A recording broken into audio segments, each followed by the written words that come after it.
चल। दिल तो आखिर बच्चा है, पर आप तो समझदार हैं।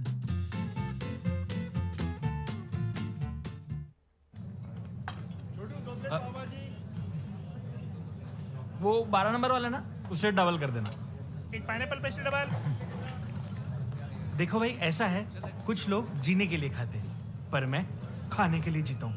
अब छोले भटूरे, बटर चिकन, कबाब, फ्राइज, पिज्जा, बर्गर, इन्हें मना किया तो पाप तो चढ़ेगा ना। अब मीठे का क्या है?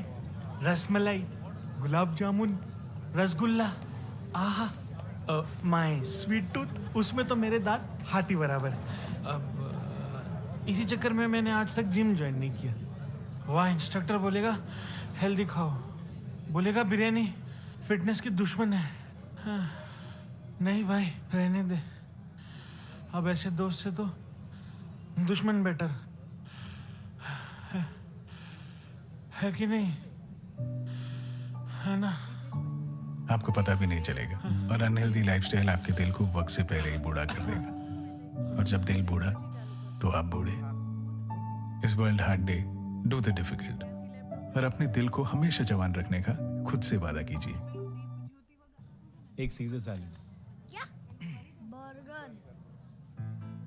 मुझे बर्गर, पिज्जा और चीज केक खाना है। मुझे बर्गर, पिज्जा, चीज केक खाना है। मुझे बर्गर, पिज्जा, चीज केक खाना है। बर्गर! वेटर। सीढ़ी से नहीं जाना है, मुझे लिफ्ट से जाना है। मुझे सीढ़ी से नहीं जाना है, मुझे सीढ़ियों से नहीं जाना है। मुझे लिफ्ट से जाना है, सीढ़ियों से नहीं।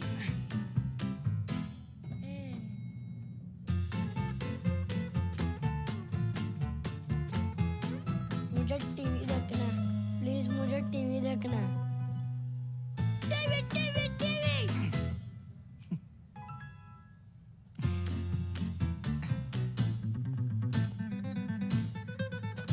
चल।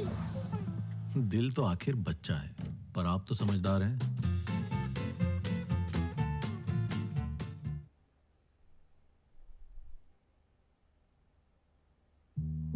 દિલ કી બાત દિલ સે. પ્રેમમાં હૃદયનું જેટલું મહત્વ છે એટલું જ અથવા એના કરતાં પણ વધારે જીવનમાં છે. બ્રેઇન-ડેડ માણસ હજુ એ જીવતો હોવાનું ક્યારેય સાંભળ્યું નથી. હૃદય તૂટ્યા પછી માત્ર ફિલ્મોમાં જ જીવતા રહી શકાય છે. રિયાલિટીમાં તો હૃદયની એક નાળી બ્લોક થઈ જાય ને તો પણ હોસ્પિટલ ભેગા થવું પડે છે. એનાથી એ વરવી વાસ્તવિકતા એ છે કે કોવિડ-19ના કાળા કકળાટ વચ્ચે પણ દુનિયામાં સૌથી વધુ મોત હૃદયરોગના હુમલાઓથી નોંધાયા છે. સાલ 2019માં 90 લાખ લોકો હાર્ટ એટેક આવવાને લીધે મૃત્યુ પામ્યા છે. દુનિયામાં રોગચાળાથી કુલ કેટલા મોત થયા તેમાં સૌથી વધુ 16% હૃદયની બીમારીથી થયા. હાર્ટ એટેકનો ભોગ બનનારા કુલ મૃતકોમાંથી 60 લાખની ઉંમર 30 થી 70 વર્ષની વચ્ચેની હતી. સૌથી વધુ કેસ ચીનમાં, ત્યારબાદ બીજા ક્રમે ભારત, ત્રીજું રશિયા અને ચોથું અમેરિકા. સંશોધનમાં બહાર આવ્યું છે કે કોવિડ-19 પોતે હૃદયને નુકસાન પહોંચાડે છે. તે કાં તો ઇમ્યુન સિસ્ટમ નબળી પાડી દે છે અથવા ઓક્સિજનનો પ્રવાહ અવરોધે છે. સ્વસ્થ જીવન જીવવા તથા દીર્ઘાયુષ્ય ભોગવવા માટે હૃદયને સ્વસ્થ રાખવું ખૂબ જરૂરી છે. તો આજે વાત કરીએ હૃદયને સ્વસ્થ રાખવા જુદા જુદા રસ્તાઓની. હૃદયરોગનું સૌથી મોટું કારણ હાઇપરટેન્શન છે અથવા high blood pressure. Cardiological society of ઇન્ડિયાના સર્વેક્ષણ પ્રમાણે દર 3માંથી 1 ભારતીય હાઇપરટેન્શનથી પીડાય છે. પ્લોસ મેડિસિન પ્રસિદ્ધ એક અભ્યાસમાં જણાવ્યું છે કે ભારતમાં જેટલા લોકો હાઇપરટેન્શનથી પીડાય છે તેમાંથી 45% લોકોનું નિદાન થતું નથી. હાઈ બ્લડ પ્રેશર ઘણી વખત એક પણ લક્ષણ બતાવતું નથી. તેને કારણે જ તેને સાયલન્સ કિલર કહેવામાં આવે છે. હૃદયને સ્વસ્થ રાખવા માટે સૌથી પહેલી શરત એ છે કે કોઈ પણ પ્રકારનું ટેન્શન ન રાખવું, માનસિક રીતે તણાવમુક્ત રહેવું. લિપો પ્રોફાઇલ રિપોર્ટ એક વખત અવશ્ય કરાવી લેવો. તેમાં ગુડ કોલેસ્ટ્રોલ એટલે કે HDL અને બેડ કોલેસ્ટ્રોલ એટલે કે LDL બંનેની વિગતો આપવામાં આવેલી હોય છે. જો શરીરમાં બેડ કોલેસ્ટ્રોલનું પ્રમાણ વધુ હોય તો તે પ્રમાણે જીવનશૈલી બદલવી પડે. મીઠું ખાવામાં વિવેક રાખવો ખૂબ આવશ્યક છે. નમકમાં રહેલું સોડિયમ બ્લડ પ્રેશર વધારે છે, જે હૃદયરોગને આડકતરું આમંત્રણ આપી દે છે. વધારે પડતું સોડિયમ કિડની માટે પણ નુકસાનદાયક છે. દરિયાઈ મીઠાને બદલે સિંધાલુણનો ઉપયોગ આરોગ્ય માટે વધારે ફાયદાકારક છે. અમેરિકન હાર્ટ એસોસિએશન જણાવે છે કે ડાયાબિટીસના દર્દીઓને હૃદયરોગના હુમલાનું જોખમ 4 ગણું વધારે રહે છે. આવા દર્દીઓએ ડાયાબિટીસની એવી દવાઓ લેવી જોઈએ કે જે હૃદયને પણ ફાયદો પહોંચાડે.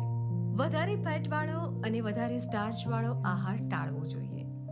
ગળ્યું અને તળેલું ખાવામાં વિવેક રાખવો જોઈએ. બજારમાં મળતા પીણા અને મેંદાની વાનગીથી પરહેજ અનિવાર્ય છે. હૃદયની સ્વસ્થતા માટે પોટેશિયમ અને મેગ્નેશિયમ મળવા ખૂબ જરૂરી છે. પોટેશિયમ આપણા કોષ ટિશ્યુ અને અંગોની ઇલેક્ટ્રિક સિસ્ટમને કામ કરતી રાખે છે. મેગ્નેશિયમ હાર્ટ એટેક સામે રક્ષણ આપે છે. સ્નાયુઓ અને ટિશ્યુને મજબૂત બનાવી બ્લડ પ્રેશરનું જોખમ ઘટાડે છે. દહીં, હળદર અને મશરૂમ્સ, વિટામિન સી અને ડાર્ક ચોકલેટ હૃદય માટે અતિશય ફાયદાકારક છે. હૃદયની સ્વસ્થતા માટે ગાઢ નીંદર ફરજિયાત છે. જેમ જેમ ઉંમર વધે તેમ તેમ મગજમાં અને ન્યુરોન્સમાં પરિવર્તન આવે છે, જેનાથી રાત્રે વારંવાર નીંદર ઉડી જાય છે. હૃદયની સ્વસ્થતા માટે ઉજાગરા ટાળવા જોઈએ. રાત્રે પૂરતી ઊંઘ ન થાય તો ધમનીઓ તેની સ્થિતિસ્થાપકતા ગુમાવવા લાગે છે. તે વધીને વધુ જડ બની જાય છે અને બ્લોક થવા લાગે છે. મહિલાઓની મોનોપોઝ દરમિયાન મગજમાં અને ન્યુરોન્સમાં ફેરફાર થવાથી હૃદયરોગનું રિસ્ક વધી જાય છે. સૂવા પહેલાના 6 કલાકના સમયગાળામાં ચા કોફી લેવાનું ટાળવું જોઈએ. વધારે સમય પેશાબ રોકી રાખવાથી ધબકારા વધી જાય છે અને ધમનીઓ સંકોચાઈ જાય છે. એવું ટાળવા માટે ક્યારેય પેશાબ લાંબા સમય સુધી રોકી રાખવો જોઈએ નહીં. માત્ર હૃદયરોગ નહીં, 100માંથી 77 બીમારીઓમાં ટેન્શન, સ્ટ્રેસ, વજન વધારવું સહિતની અનેક સમસ્યાઓ પૂરી કરે છે. સગનના ન્યૂ હેમ્પશાયર યુનિવર્સિટીમાં મનોચિકિત્સક તરીકે સેવા આપતા નિકી માર્ટિન સૂચવે છે કે સ્ટ્રેસ મેનેજમેન્ટ શીખવું જરૂરી છે. તદુપરાંત માઇન્ડફુલનેસની કસરત કરવાથી અને ખુલ્લામાં ફરવાથી સ્ટ્રેસ ઘટે છે. ઊંડા શ્વાસ ખેંચવાથી પણ ખૂબ લાભ થાય છે. મહિલાઓમાં એસ્ટ્રોજન હોર્મોનની જાળવણી ખૂબ અનિવાર્ય છે. એને 50 વર્ષની આસપાસ મોનોપોઝ આવે ત્યારે એસ્ટ્રોજન હોર્મોનના પ્રમાણમાં ઘટાડો થાય છે. આવા સમયે હૃદયરોગ, high blood pressure, high cholesterol અને ડાયાબિટીસનું જોખમ રહે છે. જે સ્ત્રીને 46 વર્ષ પહેલા રજોની વૃત્તિ આવે તેને હૃદયરોગનું જોખમ બમણું થઈ જાય છે, એવું બર્મિંગહામ સ્થિત યુનિવર્સિટી ઓફ અલ્બામાના અભ્યાસમાં જણાવાયું હતું. મહિલાઓના હૃદયરોગના લક્ષણો પુરુષો કરતાં અલગ હોય છે, કારણ કે બંનેના હૃદયમાં બ્લોકેજ જુદી જુદી જગ્યાએ થાય છે.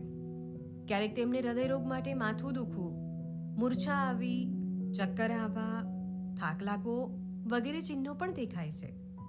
આ લક્ષણોને અન્ય બીમારીમાં સમજી લેવામાં આવે છે અને હાર્ટ ડિસીઝની સંભાવનાની ઉપેક્ષા કરવામાં આવે છે. શરીરની અંદર કોઈ સમસ્યા હોય તો શરીરના ઉપરના ભાગમાં કોઈને કોઈ સંકેત રૂપે મળે છે. આ હું ઠીક નથી એવું કહેવાની શરીરની રીત છે. જ્યારે હૃદયની પમ્પિંગ ક્ષમતા ઉપર અસર પડે છે ત્યારે બ્લડને પૂરેપૂરી શક્તિથી પમ્પિંગ કરી શકતું નથી. પરિણામે પગમાં સોજો આવી જાય છે. પગમાં આવેલ સોજો હૃદયની સમસ્યાનો સંકેત છે. આવું થાય ત્યારે તરત જ ડોક્ટરનો સંપર્ક કરવો જોઈએ. હૃદયની વાત વિના જીવનની વાત અધૂરી છે, એટલે કે દિલ કી બાત દિલ સે.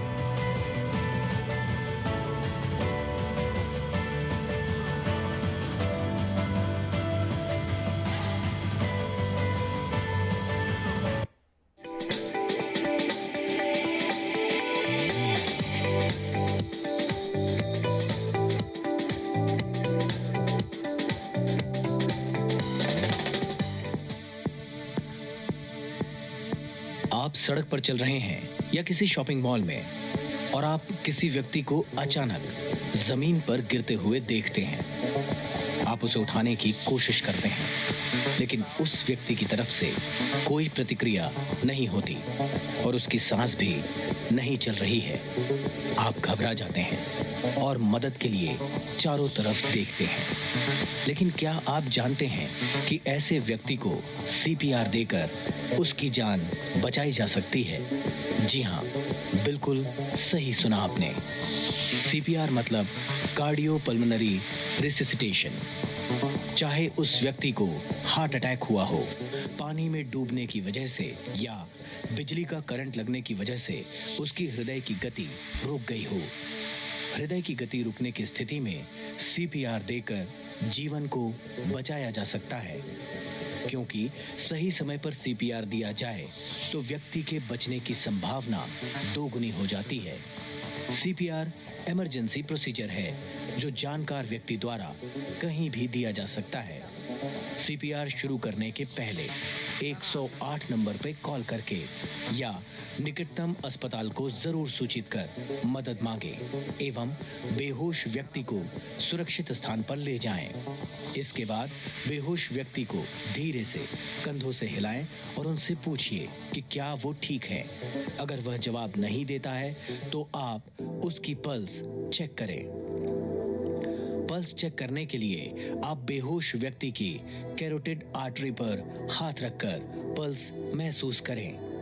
पल्स न होने पर आप तुरंत सीपीआर की प्रक्रिया शुरू करें। सीपीआर के 3 मुख्य चरण हैं। ए मतलब एयरवे। अपने हाथों की उंगलियों से मरीज की सांस की नली खोलने के लिए उनके जबड़े को उठाएं, लेकिन उनके सर या गर्दन को न झुकाएं। बी मतलब ब्रीदिंग। इस स्थिति में आप अपने कान को मरीज की नाक और मुंह के पास रखकर 10 सेकंड्स तक सुने। अगर वो सांस नहीं ले पा रहे हैं या असामान्य तरीके से सांस ले रहे हैं तो इसका मतलब है कि आपको सीपीआर देना शुरू कर देना चाहिए। सी मतलब सर्कुलेशन। इस प्रक्रिया में मरीज के हृदय को क्रियाशील कर शरीर में रक्त संचार करने हेतु मरीज की छाती को दबाया जाता है। आपके सीधे हाथ की हथेली को छाती के केंद्र पर रखें और दूसरे हाथ को उसी हाथ पर रखकर उंगलियों को फंसा लीजिए। उसके बाद मरीज की छाती की हड्डियों को सीधा 4 से 5 सेंटीमीटर तक नीचे दबाव दें। दबाव देने और छोड़ने का समय बराबर होना चाहिए। मरीज को सीपीआर देते समय 2 बार कृत्रिम सांस दें और 30 बार छाती पर दबाव देना चाहिए। छाती पर दबाव और कृत्रिम सांस देने का अनुपात 2:30 रखें। जब तक आपातकालीन सहायता प्राप्त न हो या मरीज सामान्य सांस लेना शुरू न कर दे, तब तक सीपीआर देना जारी रखें। आशा है कि सीपीआर की इस प्रक्रिया को आप समझ गए होंगे। आपका एक सही कदम हार्ट अटैक की स्थिति में जिंदगी बचा सकता है। मेहता, वो इधर। मैं तुम्हारा दिल। Congratulations, इस लॉकडाउन में तुमने घर का हेल्दी खाना खाया। Feeling really fresh. Thank you. Oh Mehta, कौन है? हेलो, इधर मैं तुम्हारा पापी पेट। हमारी भी सोच लो, कितना टाइम हो गया बर्गर पिज्जा नहीं खाया। मंगवा लो यार। है? अब तो सुना है सब खुल रहा है। अबे मत सुन इसकी मेहता, सारी मेहनत पे कोलेस्ट्रॉल फिर जाएगा। कोलेस्ट्रॉल? No cholesterol. मेरी हालत पे तरस खा। देख कितना दुबला हो गया हूँ। इस पापी पेट की पूजा मत कर मेहता। कल छोले भटूरे ऑर्डर करें? हाँ? छोले भटूरे। दिमाग भी यही चाहता है। क्यों दिमाग? छोले भटूरे टेस्टी। तेरा दिमाग फिर घुटने में चला गया। ऊपर लेके आओ उसे। Chole bhature very bad. मेहता सुन दिल की आवाज। देख, तू दिल की सुनेगा ना तो मैं रोज गुड़ करूंगा। और तू पेट की सुनेगा तो धक धक करना बंद कर दूंगा। नहीं, मैं दिल की सुनूंगा। मैं दिल की सुनूंगा। यस, मैं दिल की सुनूंगा। शाबाश। इनकी तरह आप भी करिए ओल्ड नॉर्मल वाली टेम्पटेशंस को फाइट और इस world heart day restart right.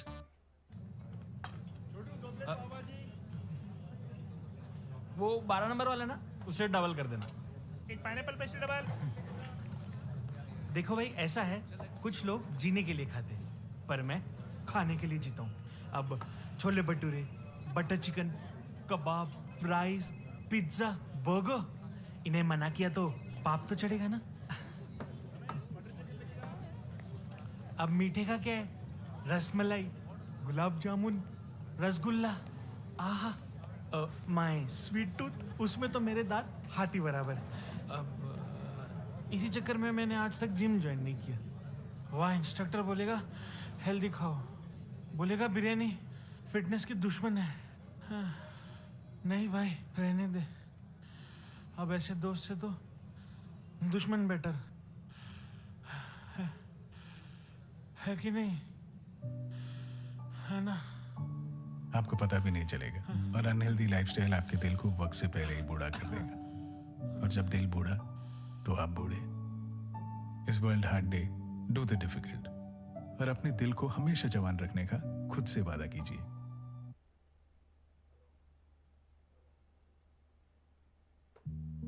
દિલ કી બાત દિલ સે. પ્રેમમાં હૃદયનું જેટલું મહત્વ છે એટલું જ અથવા એના કરતાં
आप सड़क पर चल रहे हैं या किसी शॉपिंग मॉल में और आप किसी व्यक्ति को अचानक जमीन पर गिरते हुए देखते हैं। आप उसे उठाने की कोशिश करते हैं, लेकिन उस व्यक्ति की तरफ से कोई प्रतिक्रिया नहीं होती और उसकी सांस भी नहीं चल रही है। आप घबरा जाते हैं और मदद के लिए चारों तरफ देखते हैं। लेकिन क्या आप जानते हैं कि ऐसे व्यक्ति को सीपीआर देकर उसकी जान बचाई जा सकती है? जी हाँ, बिल्कुल सही सुना आपने। सीपीआर मतलब कार्डियोपल्मोनरी रिससिटेशन। चाहे उस व्यक्ति को हार्ट अटैक हुआ हो, पानी में डूबने की वजह से या बिजली का करंट लगने की वजह से उसकी हृदय की गति रुक गई हो, हृदय की गति रुकने की स्थिति में सीपीआर देकर जीवन को बचाया जा सकता है। क्योंकि सही समय पर सीपीआर दिया जाए तो व्यक्ति के बचने की संभावना दोगुनी हो जाती है। सीपीआर इमरजेंसी प्रोसीजर है जो जानकार व्यक्ति द्वारा कहीं भी दिया जा सकता है। सीपीआर शुरू करने के पहले 108 नंबर पर कॉल करके या निकटतम अस्पताल को जरूर सूचित कर मदद मांगे एवं बेहोश व्यक्ति को सुरक्षित स्थान पर ले जाएं। इसके बाद बेहोश व्यक्ति को धीरे से कंधों से हिलाएं और उनसे पूछिए कि क्या वो ठीक है। अगर वह जवाब नहीं देता है तो आप उसकी पल्स चेक करें। पल्स चेक करने के लिए आप बेहोश व्यक्ति की कैरोटिड आर्टरी पर हाथ रखकर पल्स महसूस करें। पल्स न होने पर आप तुरंत सीपीआर की प्रक्रिया शुरू करें। सीपीआर के 3 मुख्य चरण हैं। ए मतलब एयरवे। अपने हाथों की उंगलियों से मरीज की सांस की नली खोलने के लिए उनके जबड़े को उठाएं, लेकिन उनके सर या गर्दन को न झुकाएं। बी मतलब ब्रीदिंग। इस स्थिति में आप अपने कान को मरीज की नाक और मुंह के पास रखकर 10 सेकंड्स तक सुने। अगर वो सांस नहीं ले पा रहे हैं या असामान्य तरीके से सांस ले रहे हैं तो इसका मतलब है कि आपको सीपीआर देना शुरू कर देना चाहिए। सी मतलब सर्कुलेशन। इस प्रक्रिया में मरीज के हृदय को क्रियाशील कर शरीर में रक्त संचार करने हेतु मरीज की छाती को दबाया जाता है। आपके सीधे हाथ की हथेली को छाती के केंद्र पर रखें और दूसरे हाथ को उसी हाथ पर रखकर उंगलियों को फंसा लीजिए। उसके बाद मरीज की छाती की हड्डियों को सीधा 4 से 5 सेंटीमीटर तक नीचे दबाव दें। दबाव देने और छोड़ने का समय बराबर होना चाहिए। मरीज को सीपीआर देते समय 2 बार कृत्रिम सांस दें और 30 बार छाती पर दबाव देना चाहिए। छाती पर दबाव और कृत्रिम सांस देने का अनुपात 2:30 रखें। जब तक आपातकालीन सहायता प्राप्त न हो या मरीज सामान्य सांस लेना शुरू न कर दे, तब तक सीपीआर देना जारी रखें। आशा है कि सीपीआर की इस प्रक्रिया को आप समझ गए होंगे। आपका एक सही कदम हार्ट अटैक की स्थिति में जिंदगी बचा सकता है। Hypertension is a condition that occurs when your blood pressure increases to unhealthy levels and requires treatment to control it. Blood pressure is a measurement of the force of the blood flowing through the arteries, which carry blood from the heart all around the body. It's determined by the amount of blood your heart pumps and the amount of resistance to blood flow in your arteries. An increase in blood pressure is produced when the arteries become narrower or stiffer, or when a larger volume of blood is being pumped through the heart. The higher the blood pressure, the harder the heart has to pump. Blood pressure is typically represented by 2 numbers. The top number is your systolic blood pressure, which is the measurement of the force of the arteries as your heart pumps blood. The bottom number is your diastolic blood pressure, or the measurement of the force in the arteries as your heart is relaxing or refilling. An ideal blood pressure is 120/80 millimeters of mercury. Hypertension is defined as any blood pressure that is equal to or greater than 140/90 millimeters of mercury. Hypertension can be primary or secondary. Primary hypertension is responsible for over 90% of cases. It's more common as you get older and may be caused by one or more of several possible factors, such as being overweight, a salt-heavy diet, lack of exercise, and drinking alcohol. Secondary hypertension is caused by an underlying condition, most commonly kidney problems and endocrine disorders. Hypertension is often known as the silent killer because it doesn't usually cause symptoms on its own, but it slowly damages the blood vessels and, in the long term, is a major risk factor for several types of cardiovascular disease, including stroke, heart attack, and heart failure, as well as end organ damage such as renal failure and loss of vision. Hypertension accounts for about half of all heart disease and stroke-related deaths worldwide. Over 1 billion people around the world have hypertension, but fewer than 1 in 5 have it under control. Hypertension is normally relatively easy to manage through a combination of lifestyle interventions and cost-effective medications, yet levels of awareness, treatment, and control remain low in all regions of the world.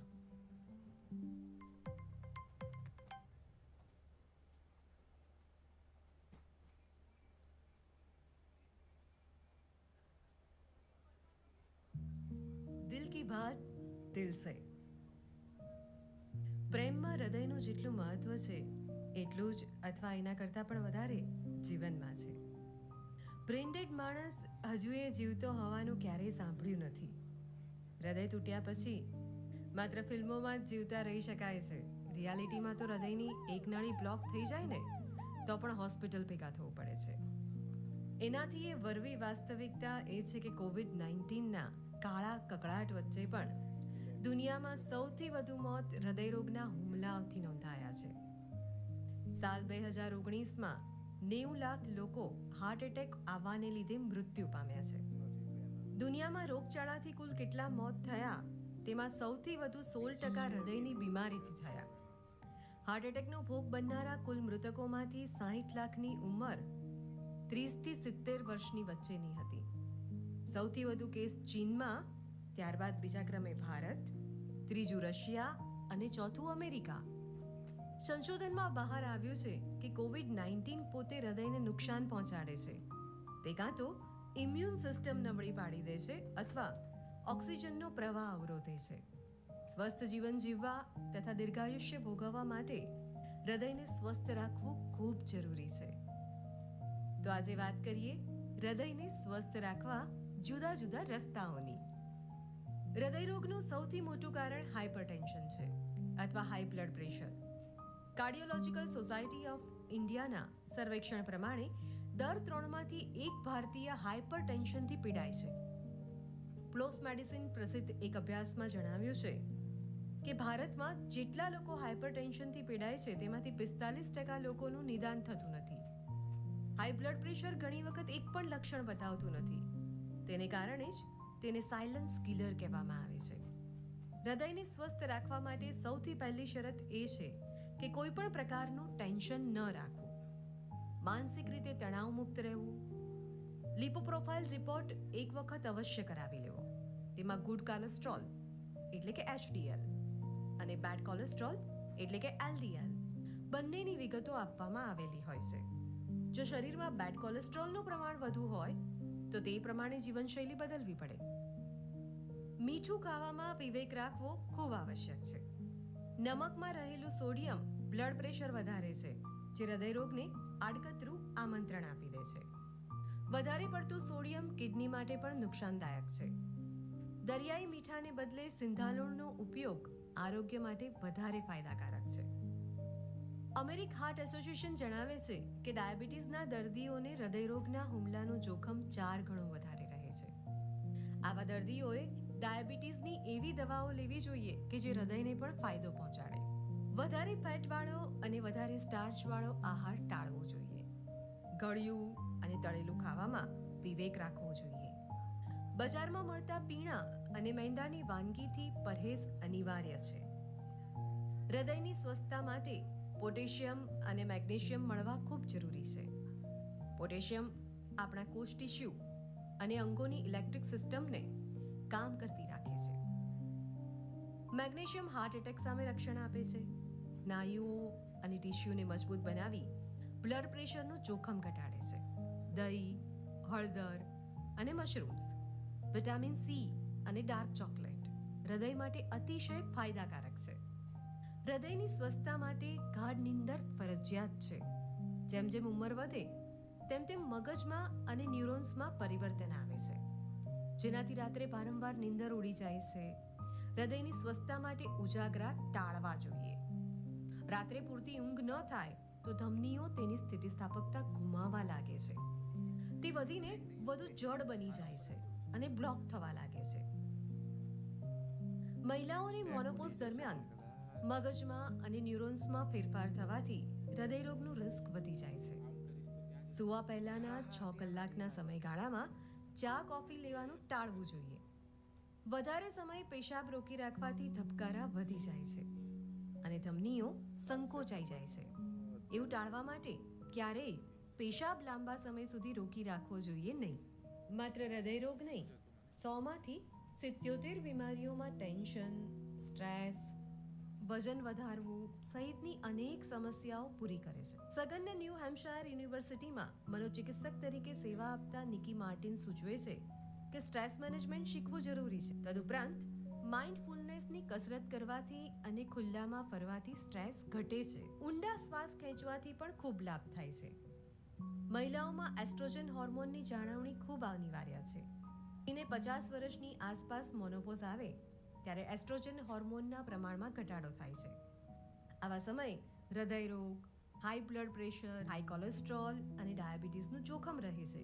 જે સ્ત્રીને 46 વર્ષ પહેલા રજોની વૃત્તિ આવે તેને હૃદયરોગનું જોખમ બમણું થઈ જાય છે. એવું બર્મિંગહામ સ્થિત યુનિવર્સિટી ઓફ અલ્બામાના અભ્યાસમાં જણાવાયું હતું. મહિલાઓના હૃદયરોગના લક્ષણો પુરુષો કરતાં અલગ હોય છે, કારણ કે બંનેના હૃદયમાં બ્લોકેજ જુદી જુદી જગ્યાએ થાય છે. ક્યારેક તેમને હૃદયરોગ માટે માથું દુખવું, મૂર્છા આવી, ચક્કર આવવા, થાક લાગવો વગેરે ચિહ્નો પણ દેખાય છે.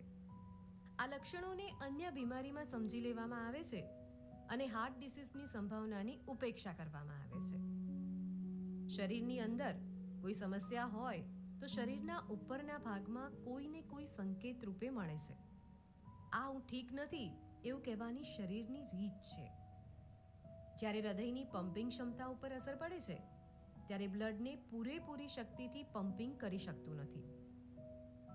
પરિણામે પગમાં સોજો આવી જાય છે.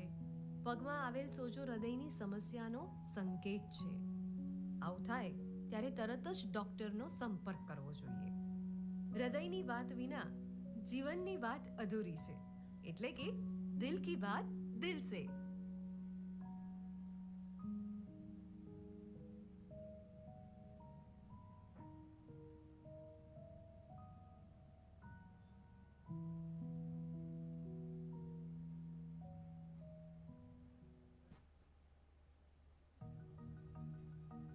Do you have a deadly relationship with something you regularly put in your mouth? Smoking, vaping, chewing, no matter how you use it, tobacco will clog your arteries, which can cause heart attacks and sometimes even death. Nearly 2 million people die every year from heart disease caused by tobacco use. A few cigarettes, exposure to secondhand smoke, and even e-cigarettes increase your risk of heart disease. We all have a part to play to save our hearts. Health workers can inform people of the dangers they face. Governments can develop smoke-free policies, ban advertising, raise taxes, mandate warning labels, and provide services to help people quit tobacco. And you can quit today and help your loved ones to quit once and for all. After you quit, your body will get healthier and healthier every day. After just 15 years of no tobacco, your risk of heart disease will be reduced to that of someone who never smoked at all. Together, we can create a healthier, tobacco-free world.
जब कढ़ाई में गर्मा गर्म भटूरे फूलते देखता हूँ ना तो बड़ा मन करता है. हलवाई की दुकान में गोल गोल चमकते रसगुल्ले देखता हूँ ना तो बड़ा मन करता है. समोसे की खुशबू की ओर मैग्नेट की तरह खींचा चला जाता हूँ ना, तो बड़ा मन करता है. पर जब मन की लालच पेट तक पहुँचती है और बंटी उसे तकिया समझकर सोता है, तब मन बार बार ये पूछता है कि तकिया सलामत रखूं या दिल. अब सवाल अपने दिल के टुकड़े की खुशी का है, तो इस दिल को सलामत रखना तो बनता है.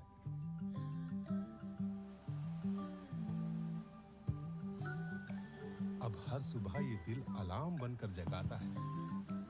मन का हाथ पकड़कर 4-4 मील भगाता है. Pledge to run for the future of your loved ones.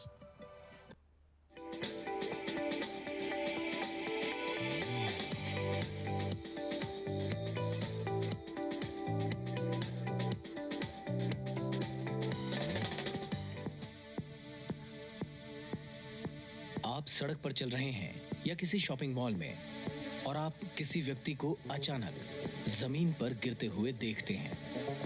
आप उसे उठाने की कोशिश करते हैं लेकिन उस व्यक्ति की तरफ से कोई प्रतिक्रिया नहीं होती और उसकी सांस भी नहीं चल रही है। आप घबरा जाते हैं और मदद के लिए चारों तरफ देखते हैं।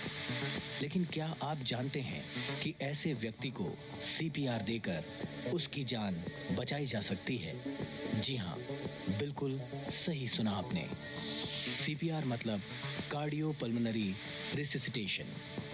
चाहे उस व्यक्ति को हार्ट अटैक हुआ हो, पानी में डूबने की वजह से या बिजली का करंट लगने की वजह से उसकी हृदय की गति रुक गई हो, हृदय की गति रुकने की स्थिति में सीपीआर देकर जीवन को बचाया जा सकता है।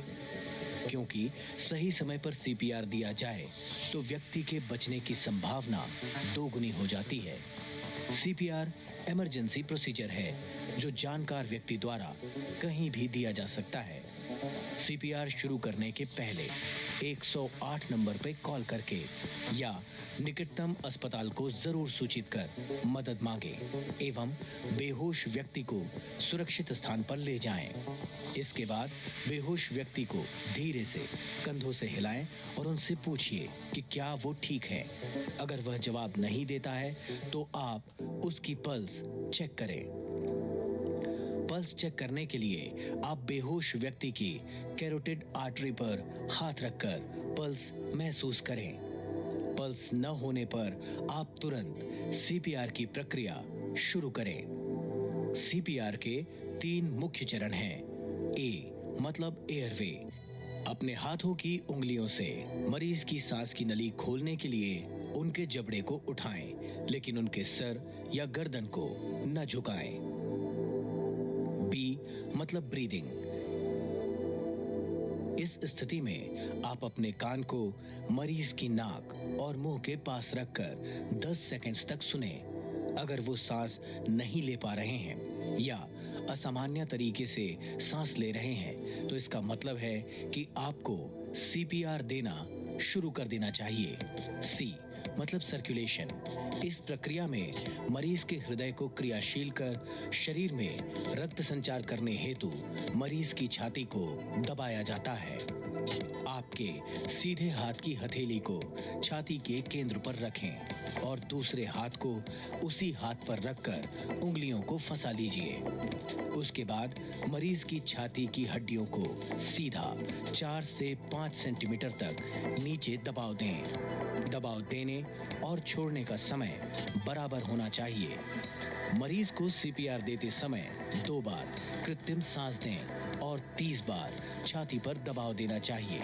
छाती पर दबाव और कृत्रिम सांस देने का अनुपात 2:30 रखें। जब तक आपातकालीन सहायता प्राप्त न हो या मरीज सामान्य सांस लेना शुरू न कर दे, तब तक सीपीआर देना जारी रखें। आशा है कि सीपीआर की इस प्रक्रिया को आप समझ गए होंगे।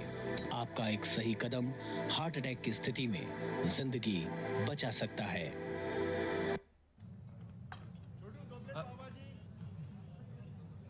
वो 12 नंबर वाला ना, उसे डबल कर देना। एक पाइनएप्पल पेस्ट्री डबल। देखो भाई, ऐसा है, कुछ लोग जीने के लिए खाते हैं पर मैं खाने के लिए जीता हूँ। अब छोले भटूरे, बटर चिकन, कबाब, फ्राइज, पिज्जा, बर्गर, इन्हें मना किया तो पाप तो चढ़ेगा ना। अब मीठे का क्या है? रसमलाई, गुलाब जामुन, रसगुल्ला। आहा, माय स्वीट टूथ, उसमें तो मेरे दांत हाथी बराबर। अब इसी चक्कर में मैंने आज तक जिम ज्वाइन नहीं किया। वहाँ इंस्ट्रक्टर बोलेगा हेल्दी खाओ, बोलेगा बिरयानी फिटनेस की दुश्मन है। हाँ, नहीं भाई, रहने दे। अब ऐसे दोस्त से तो दुश्मन बेटर है कि नहीं? है ना? आपको पता भी नहीं चलेगा और अनहेल्दी लाइफस्टाइल आपके दिल को वक्त से पहले ही बूढ़ा कर देगा। और जब दिल बूढ़ा तो आप बूढ़े। इस world hard day, do the difficult और अपने दिल को हमेशा जवान रखने का खुद से वादा कीजिए।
you have a deadly relationship with something you regularly put in your mouth? Smoking, vaping, chewing, no matter how you use it, tobacco will clog your arteries, which can cause heart attacks and sometimes even death. Nearly 2 million people die every year from heart disease caused by tobacco use. A few cigarettes, exposure to secondhand smoke, and even e-cigarettes increase your risk of heart disease. We all have a part to play to save our hearts. Health workers can inform people of the dangers they face. Governments can develop smoke-free policies, ban advertising, raise taxes, mandate warning labels, and provide services to help people quit tobacco. And you can quit today and help your loved ones to quit once and for all. After you quit, your body will get healthier and healthier every day. After just 15 years of no tobacco, your risk of heart disease will be reduced to that of someone who never smoked at all. Together, we can create a healthier, tobacco-free world.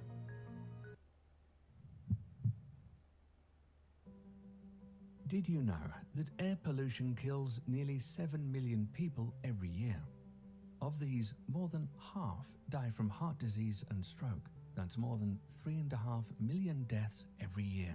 And these numbers will continue to rise unless we, as a global community, take action. Air pollution is the name for extremely small particles and gases in the air, which can cause harm if you breathe them in. Particulate matter, which is made up of solid and liquid particles, such as soot and dust, is responsible for the vast majority of death and disease caused by air pollution. These tiny particles can enter the bloodstream and damage the inside walls of the blood vessels, causing them to become narrower and harder. This restricts the movement in the blood vessels, which can increase blood pressure, form blood clots, and affect the normal electrical functioning of the heart. Polluted air can come from several sources and can be classified into outdoor or ambient air pollution and indoor air pollution, both of which have serious health effects. 9 in 10 people worldwide breathe polluted air, which means almost everyone is at risk. However, people living in low-resource settings are especially vulnerable and disproportionately affected by the negative impacts of air pollution. But there are many things we can do to reduce air pollution and the harm it causes to people's health. Doctors can monitor their patient risk and advise them on measures they can take to reduce their individual exposure. Scientific societies, foundations, and civil society organizations can advocate for measures to reduce air pollution and disseminate information to increase awareness of its negative impacts on people's health. City mayors and local officials can expand low or zero carbon public transport, create emission-free zones, require and promote cleaner fuels for heating and cooking, enhance incentives and infrastructure to support walking and cycling, and establish citywide air quality monitoring. At the national and global level, policymakers can work to implement air pollution policies that put health at the heart. Policies and investments supporting cleaner transport, energy-efficient homes, power generation, industry regulation, access to clean fuel and technologies, and better municipal waste management can effectively reduce key sources of both indoor and outdoor air pollution. Through targeted patient interventions, key city-level infrastructure investments, and above all, concrete policy action on an international scale, we can significantly reduce the negative impacts of air pollution on our cardiovascular systems and breathe a little easier for our hearts.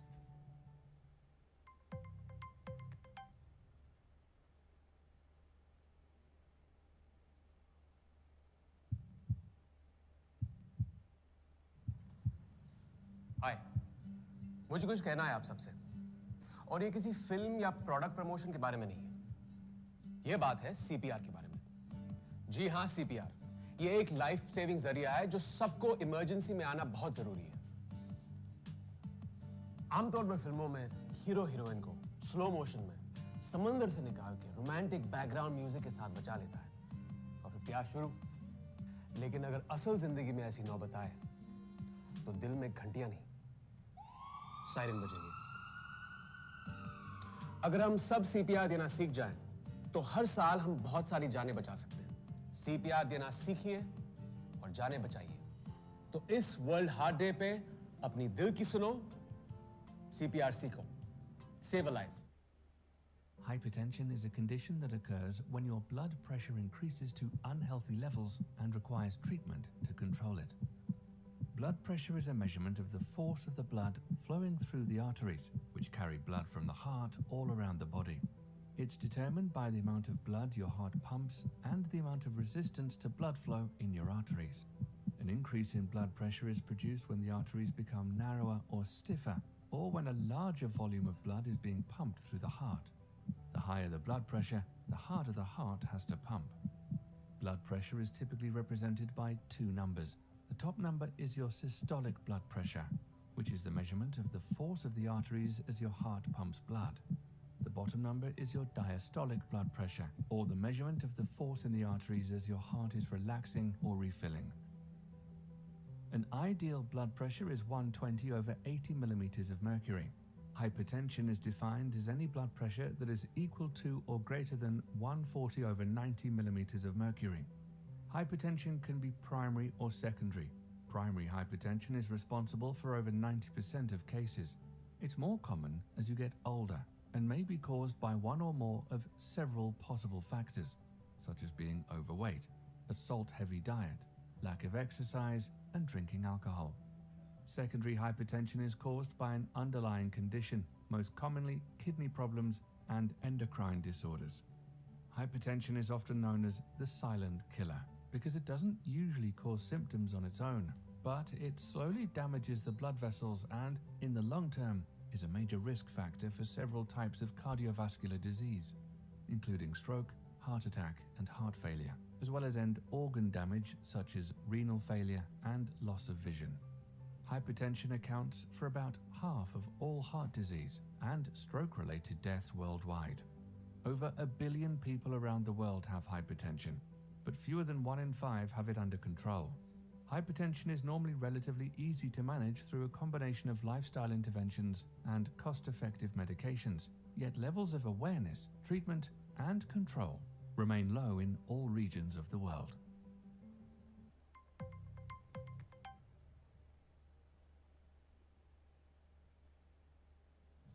एक scissor salad.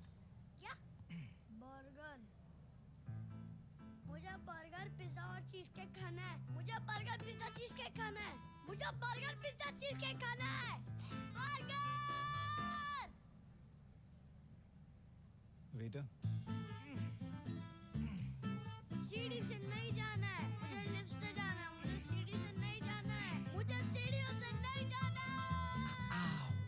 मुझे lift से जाना है। सीढ़ियों से नहीं।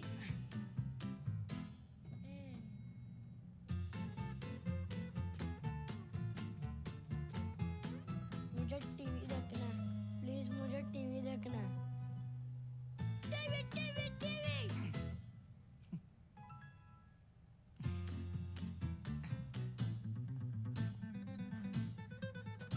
चल।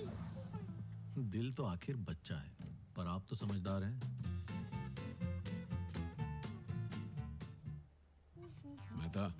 मेहता, वो इधर, मैं तुम्हारा दिल।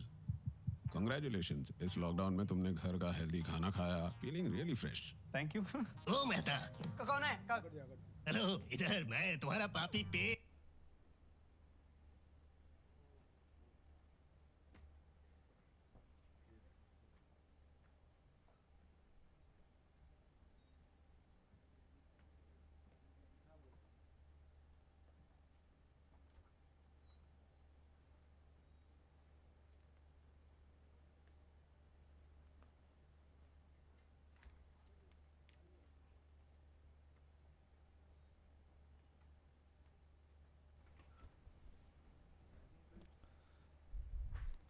Welcome everyone. A very good morning to everyone. Respected dignitaries, my teachers, seniors, colleagues and dear friends. I welcome the entire UN Mehta family and all the dignitaries on stage to our World Heart Day celebration. The day that we UNMites wait for all year long. This day holds a special place in our hearts, and we have always left no stone unturned in celebrating it. UN Mehta has always been at the forefront when it came to World Heart Day celebrations. If you think about it, the heart is such a special organ. It is the first organ that starts working. It starts beating at 22 days of life. Before birth itself, it has beat 5 crore times, and it has to work for a lifetime. Approximately 1 lakh times your heart beats daily. And let us not forget, each heartbeat is as hard as you trying to squeeze a tennis ball. So that's a total of 8,000 liters of blood daily. And it has been doing this for millions of years, evolving. And yet the greatest mystery of all is the human heart. It is the driver of life, and it is the seat of our emotions. It also helps us see. It is only with the heart that one can see rightly. And if you listen closely enough, it can give direction to your life as well. Swami Vivekananda had said, in a conflict between the heart and the brain, follow your heart always. So why are we celebrating the World Heart Day? It was in the 1990s that Antonio Baez came up with the concept. He was the first president of World Heart Federation. They believe in the concept of the entire world having a common heart. And their aim, like ours, is a knowledgeable and caring world heart that beats equally for everyone. The World Heart Day is an important day to connect, lead, and inspire the cardiovascular community by bringing together scientific cardiology societies, heart foundations, health professionals, patients, the general public, policymakers, governments, and the private sector to achieve heart health for everyone. We have to translate science into policy to influence agencies, governments, and policymakers and make it actually beneficial to the public. Hence, we have this elite group of people today. I would like to welcome all the dignitaries. We have Dr. D.G. Yagnik sir, the ex-HOD of VS Hospital. Dr. R.K. Patel sir, our beloved Honorable Director. Srimati Nimisha Ben Sutar madam.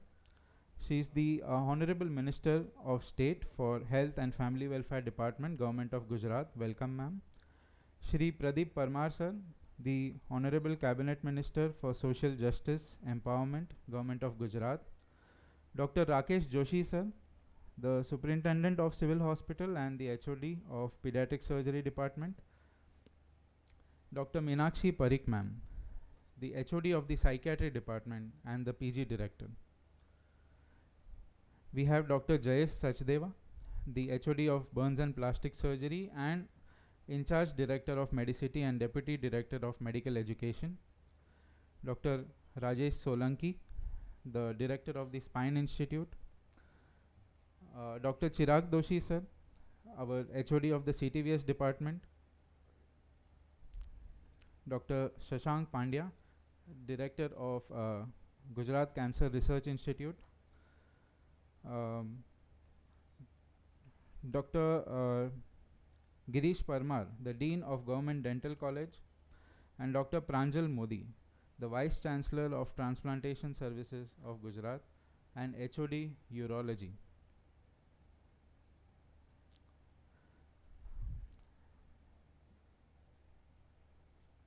Prayer. We at may I have on stage Jayesh Prajapati sir, our cardiology HOD, and Dr. Ramesh Patel sir, anesthesia HOD as well. We at UN Mehta believe that every human being should have access to information, care, treatment, and they need to keep their heart healthy regardless of their race, nationality, gender, age, education, or income.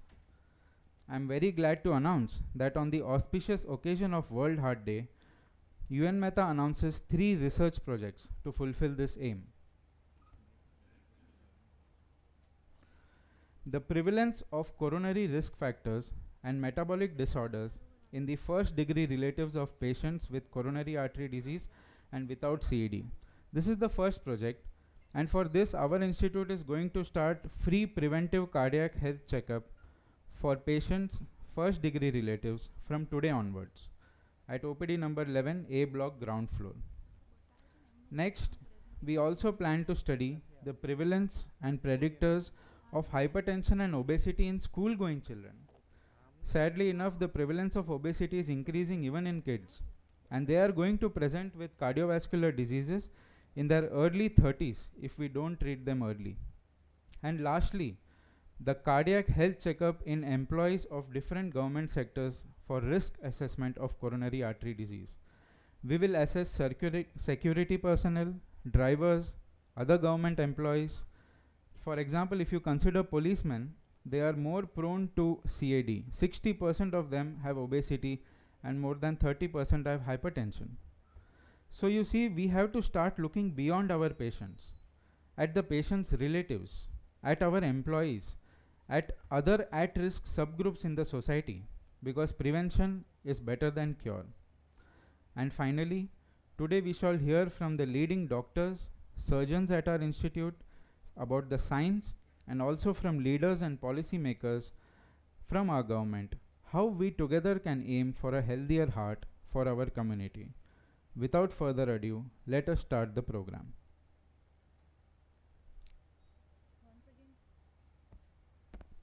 Once again, welcome everyone. I am Dr. Khyati Pandya, Medical Clinical Coordinator. I would like to start program with a small prayer.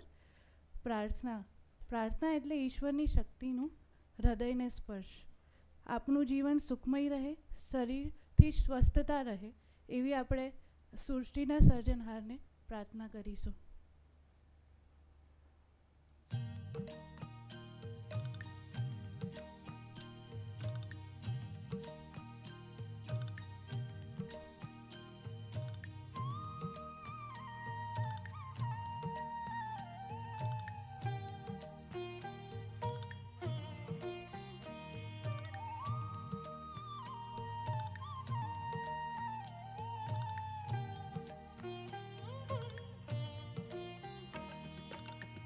Mandirita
you.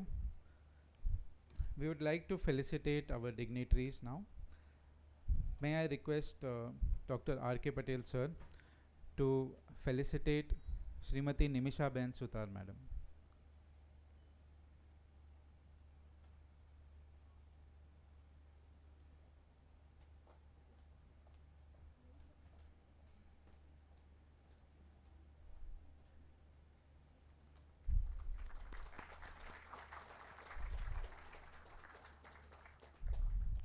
Sir, also kindly felicitate Shri Pradeep Parmar sir.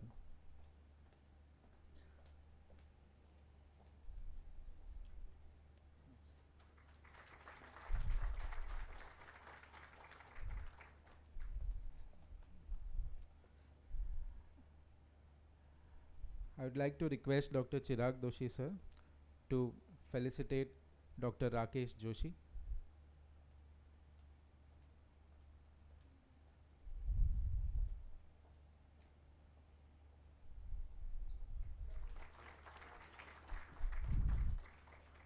And Dr. Meenakshi Parikh madam. Sir, Chirag sir.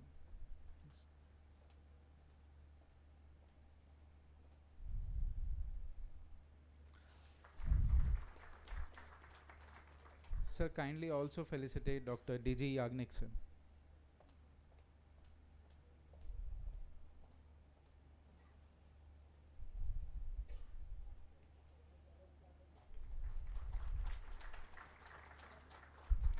And our beloved director, honorable director, Dr. R.K. Patel sir.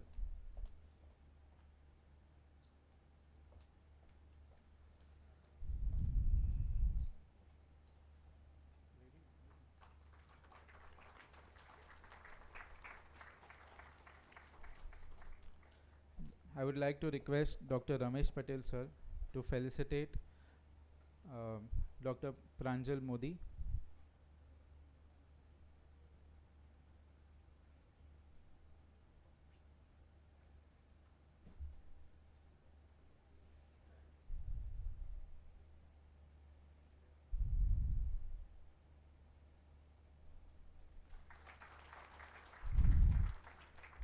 Dr. Jayesh Sachde sir.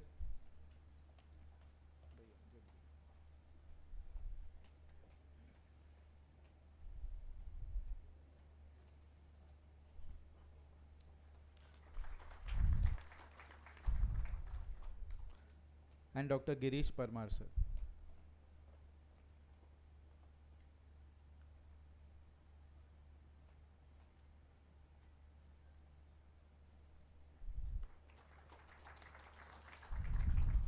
I request Jayesh Prajapati sir to felicitate Shashank Pandya sir.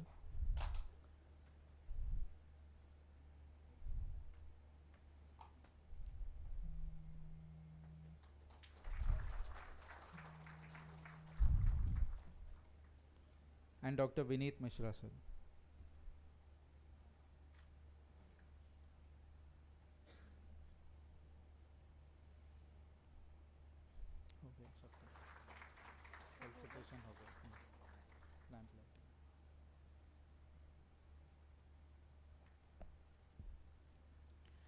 Welcome our all esteem gates.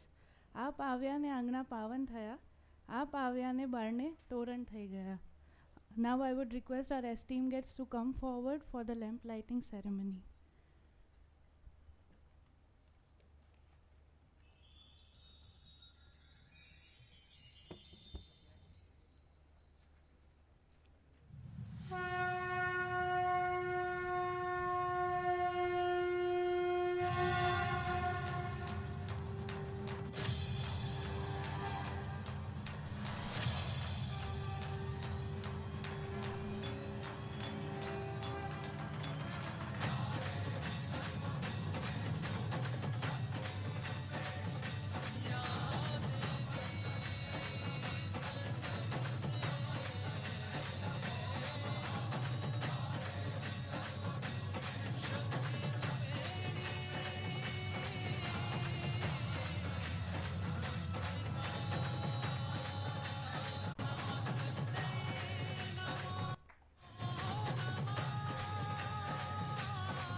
So we shall start with the program. I would like to invite our beloved Honorable Director, Dr. R.K. Patel sir, who is the governing board member of National Health Authority. I would like him to give some opening remarks and start this World Heart Day celebrations. Please, sir.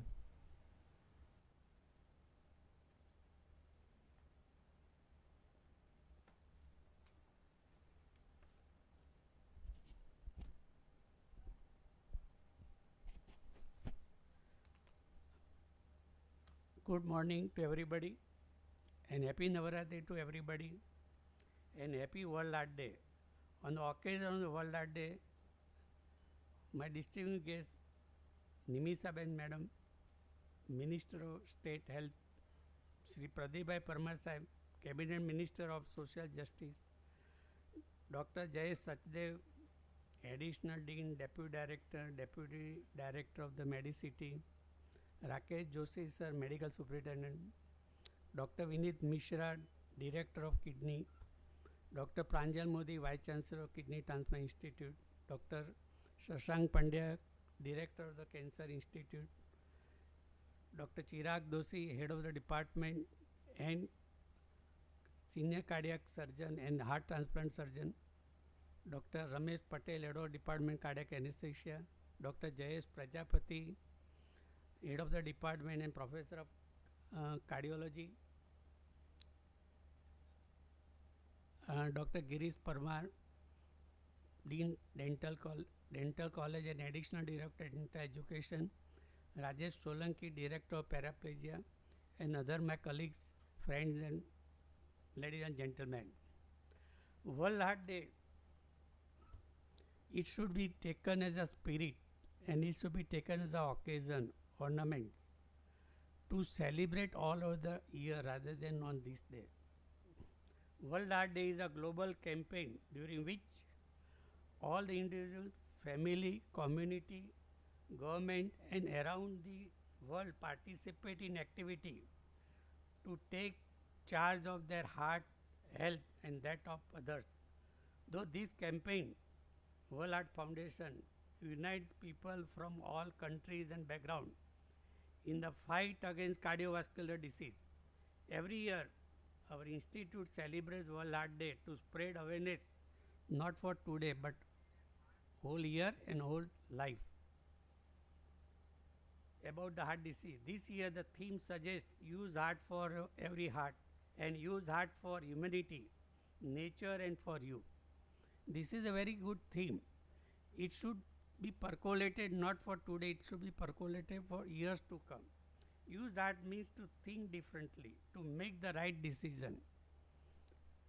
Be lion without arrogancy but politeness. To act with courage, to help others, to engage with this important cause. Heart is the only organ you can hear and feel. What Dr. Sagar said, when you are in puzzle, use your heart rather than brain, because you will be sympathetic. It is the first and last sign of life.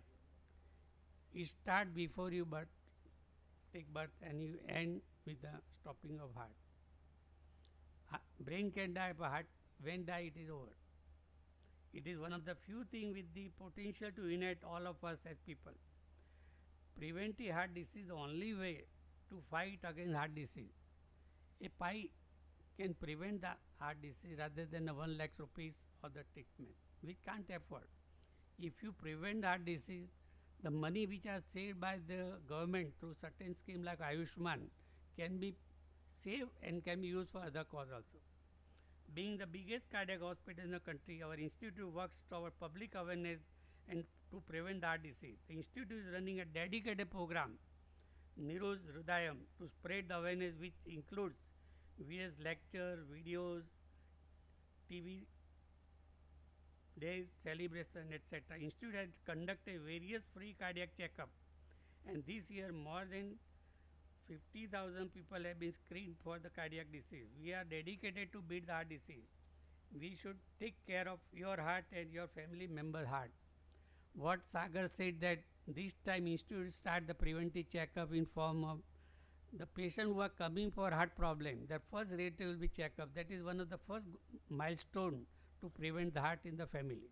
Second, those who are in stress like the police people, truck driver, government employee, and we will consider the employee of the institute and Medicity as a screening checkup. And we will also consider screening of the children of all the variety, learning in the government school and private school. Private means they are junk food, obese and everything. So lot of differences will come across and which will give the conclusion to prevent further what to do and what not to do. This time our aim is to derive action for prevention through educating people that by control risk factor. All the hospitals are meant to cure, but the main purpose is the prevention. Then cure, ultimate nobat cure ni na ave. Through tobacco use, unhealthy diet, physical inactivity, at least 80% of the premature death which can destroy the family can be prevented. We should follow 7 steps for healthy heart. First, walking. Second, enjoy. Third, by improving the diet. Fourth, blood sugar control. Fourth, diabetes control, good cholesterol, stress level, practical good hygiene, and last, avoid smoking and tobacco and so many things. These are the main 7 steps. Once you get up, you should think that this should be achieved. And health should be the one of the education media for the school also from the beginning of the first standard. Thank you very much.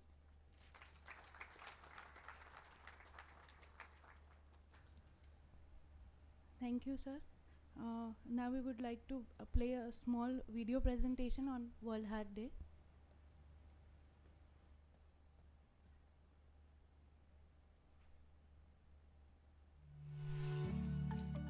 તમારો જીવન સાથી કોણ છે? માં, પિતા, પત્ની, દીકરો, પતિ, દીકરી, મિત્રો? બિલકુલ નહીં. તમારો સાચો જીવન સાથી તમારું હૃદય છે. એક વાર તમે ને તમારું હૃદય જન્મથી લઈ મૃત્યુ સુધી એક સાથ રહે છે. જેટલી વધુ તમે તેની સંભાળ રાખશો એટલો જ તે તમને સાથ આપશે. તમે શું ખાઓ છો? તંદુરસ્ત રહેવા તમે શું કરો છો? તમે ચિંતામાં હો તો શું કરી રહ્યા છો? તમારું હૃદય તેવો જ જવાબ આપશે. યાદ રાખો, તમારું હૃદય એકમાત્ર કાયમી સરનામું છે, તમારું જ્યાં તમે રહો છો. તમારું હૃદય તમારી મિલકત છે. જ્યાં જશો ત્યાં સાથે આવશે. કોઈ તેને અલગ નથી કરી શકતો. તમારું હૃદય તંદુરસ્ત રહે એ તમારી જવાબદારી છે. એટલા માટે તમારો સાચો જીવન સાથી હૃદય છે. હંમેશા હૃદય તંદુરસ્ત તો તમારું જીવન તંદુરસ્ત. જીવનમાં પૈસા આવે અને જતા પણ રહે. સંબંધીઓ અને મિત્રો પણ કાયમી નથી, આવે અને જતા પણ રહે. યાદ રાખો, હૃદય એ એકમાત્ર અંગ છે જે તમે સાંભળી અને અનુભવી શકો છો. તે જીવનની પ્રથમ અને છેલ્લી નિશાની છે. આરોગ્યપ્રદ આહાર લો તમારા હૃદય માટે. સક્રિય રીતે કસરત કરો તમારા હૃદય માટે. પ્રમાણસર વજન રાખો તમારા હૃદય માટે. તમાકુ ધૂમ્રપાન સેવન બંધ કરો તમારા હૃદય માટે. યોગ અને ધ્યાન નિયમિત કરો તમારા હૃદય માટે. ખુશખુશાલ રહો તમારા હૃદય માટે. ગુણવત્તાયુક્ત ગાઢ ઊંઘ લો તમારા હૃદય માટે. માનવતા અને પ્રકૃતિ માટે હૃદયનો ઉપયોગ કરો. તમારા માટે, તમારા પરિવાર માટે, તમારી તંદુરસ્તી માટે, અસહ્ય ખર્ચ અટકાવવા માટે, અચાનક મૃત્યુ અટકાવવા માટે આ વર્ષે વિશ્વ હૃદય દિવસ નિમિત્તે એક સરળ વચન. અમે દરેકને દરેક હૃદય માટે હૃદયનો ઉપયોગ કરવા કહીએ છીએ. Use heart for every heart.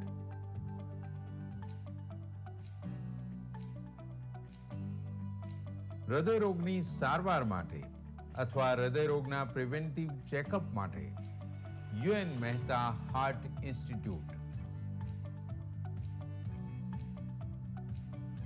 આરોગ્ય અને પરિવાર કલ્યાણ વિભાગ, ગુજરાત સરકાર અને UN Mehta institute of cardiology and research centre Ahmedabad દ્વારા જનહિતમાં પ્રસારિત.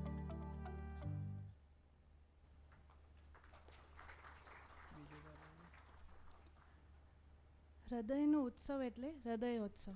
યુએન મહેતા દ્વારા મનાવાતો પ્રોગ્રામ, જેની અંદર પબ્લિક અવેરનેસ માટે સ્કીટ સ્પર્ધા, રંગોલી સ્પર્ધા, પોસ્ટર મેકિંગ, વિડીયો અને રીલ સ્પર્ધા, ગરબા યોજવામાં આવેલા, જેનું આપણે વિડીયો પ્રેઝન્ટેશન જોઈશું.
શબ્દોના સાથિયા કરું છું, લાગણીના રંગો પૂરું છું.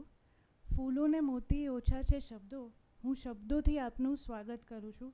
Welcome our esteem guest Shri Pradeep Parmar, Honorable Cabinet Minister, Social Justice and Empowerment Department, Government of Gujarat, to share few words of motivation and for his thoughts and sharing his thoughts for World Heart Day.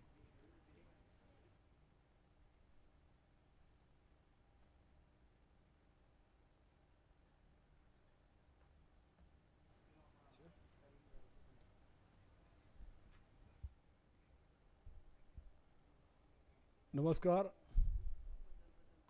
વિશ્વ હૃદય દિવસની આપ સૌને ખૂબ ખૂબ શુભેચ્છા.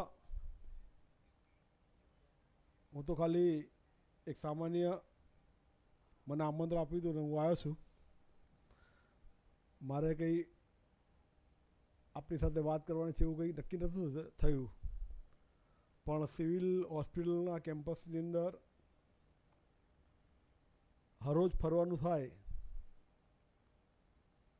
એટલે એક ક્રિકેટર હોય, બેટ્સમેન હોય અને ગમે તારે બેટ પકડાવો એટલે બેટિંગ કરી લે એટલે વાંધો નહીં આવે એવું ફીલ થતું હશે આજે જે પ્રકારે આજનો કાર્યક્રમ રાખવામાં છે, આ કાર્યક્રમની વચ્ચે આપણી વચ્ચે ઉપસ્થિત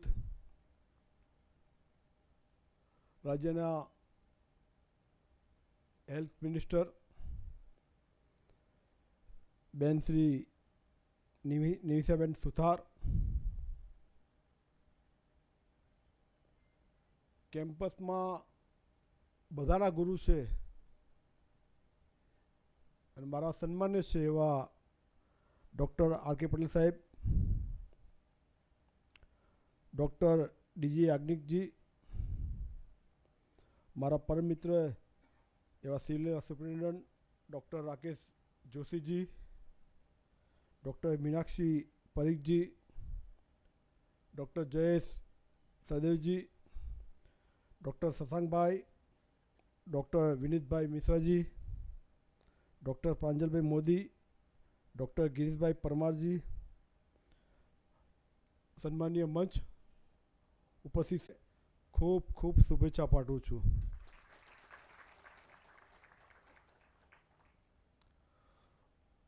મને પ્રધાનમંત્રી શ્રી નરેન્દ્ર મોદી કયા ક્ષેત્રમાં અથવા કયા સેક્ટર માટે આત્મનિર્ભર બનવાનું વાત કરી છે. હવે તો મેડિકલ ક્ષેત્રમાં ભારત આત્મનિર્ભર બની રહ્યું છે. એટલે આત્મનિર્ભર ભારત વતી આત્મનિર્ભર ગુજરાત બની રહ્યું ત્યારે કેમ્પસના બધા જ લોકોને આજના વર્લ્ડ ડે નિમિત્તે ફરી એકવાર પુનઃ અભિનંદન આપું છું. મને પ્રધાનમંત્રીશ્રીએ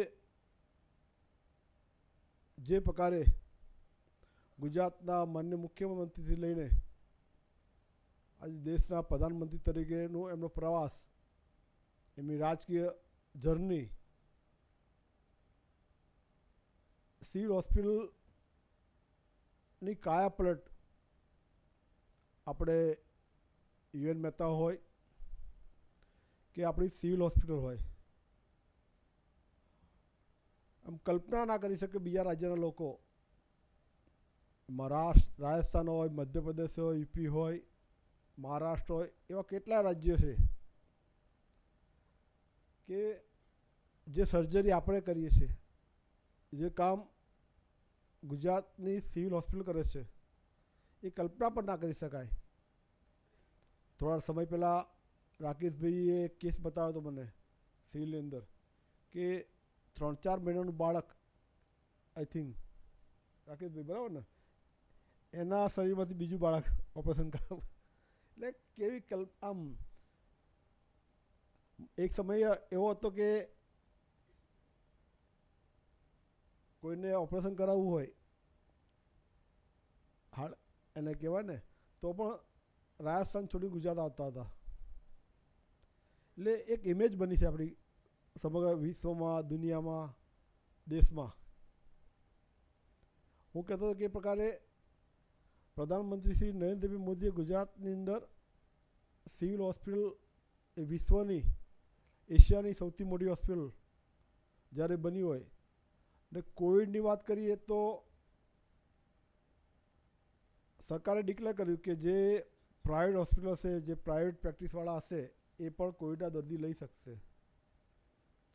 દર્દી ખરાબ થાય એટલે સિવિલ હોસ્પિટલ રિફર કરે અને એવા જ દર્દી જોડે લડવું એ આખા કેમ્પસના પરિવારે જે કામ કર્યું છે ને, ડૉક્ટર સાહેબ આર.કે. પટેલ સાહેબ માને છે ભગવાનમાં, માતાજીમાં, તો હું માનું છું કે તમને આનો એક ભવિષ્યમાં જ્યારે પરમાત્માનો હિસાબ કરે ત્યારે તમને આનો ફાયદો ચોક્કસ થવાનો છે. વધારે વાત નહીં કરતા ફરી એકવાર હાર્ટ વર્લ્ડ ડે નિમિત્તે યુએન મહેતાના પરિવારના બધા લોકોને તથા સિવિલ કેમ્પસના બધા જ લોકોને હું ખૂબ ખૂબ શુભેચ્છા પાઠવું છું. વંદે માતરમ. ભારત માતા કી જય.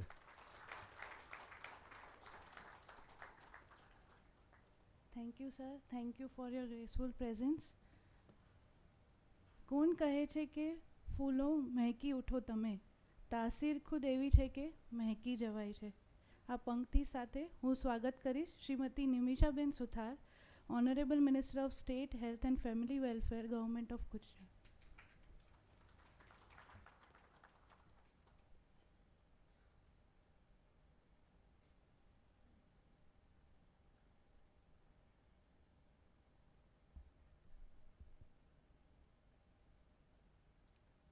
આજરોજ વિશ્વ હૃદય દિવસના નિમિત્તે લોકોના હૃદયમાં સ્વાસ્થ્ય વિશે, હૃદય માટે જાગૃતતા ફેલાય એના માટેનો આજનો કાર્યક્રમ વર્લ્ડ હાર્ટ ડેનું આયોજન કરવામાં આવેલું છે.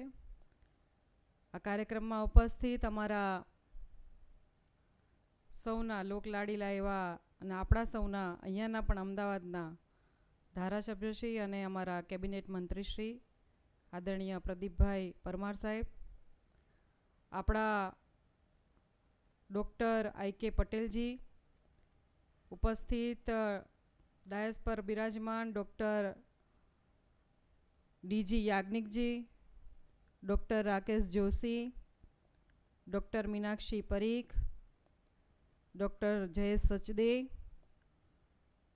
Doctor Shashank Pandyaji, doctor Vineet Mishraji, doctor Pranjal Modiji, doctor Girish Parmar અને UN Mehta institute of cardiology અને રિસર્ચ ઇન્સ્ટિટ્યૂટના આપણા ડૉક્ટર આર.કે. પટેલ ડાયરેક્ટરજી, આજે આપ સૌને નવરાત્રિની શુભેચ્છા પાઠવું છું. અને આજે છઠ્ઠો દિવસ નવરાત્રિનો ભક્તિનો પર્વ છે અને માં કાત્યાનીનો આજે છઠ્ઠો દિવસ છે. આ ભક્તિના નવરાત્રિના પર્વ નિમિત્તે આપને સૌને હાર્દિક શુભેચ્છાઓ પાઠવું છું. મને યાદ છે કે ડૉક્ટર આર.કે. પટેલજી સાથે મેં વાત કરી કે સાહેબ વરસ જેવું થાય છે. શરૂઆતમાં મંત્રી બન્યા અને શરૂઆતમાં જ કાર્યક્રમ હતો. એક પરિવારની ભાવના સાથે જોડાવાનું, તમારી સાથે જોડાવાનો મોકો મળ્યો છે કે જેમને ગરીબમાં ગરીબ વ્યક્તિ લોકો અહીંયા આવે, એક આસ્થા સાથે આવે છે. આપણું શરીર પણ એક મંદિર જેવું જ છે. કોઈ પણ મંદિરમાં જઈએ એટલે દેવી દેવતાઓને માનતા હોય, એની અર્ચના અને આસ્થા સાથે જતા હોય. કાલે PM સાહેબનો કાર્યક્રમ અંબાજી હતો અને અમે લોકો અંબાજી ગયા એટલે સ્વાભાવિક વાત છે કે અંબાજી જઈએ એટલે માતાજીના દર્શન કરીએ. એવી રીતે શરીર પણ આપણું એક મંદિર જેવું છે અને આ મંદિરમાં જો દેવી દેવતાની મૂર્તિ ના હોય તો આસ્થા સાથે આપણે જોડાઈ ના શકીએ. રીતે શરીરમાં હૃદય પણ એક મૂર્તિ જેવી રીતે સ્થાપિત કરેલી છે. એવી રીતે જ જે હમણાં ફિલ્મ બતાવી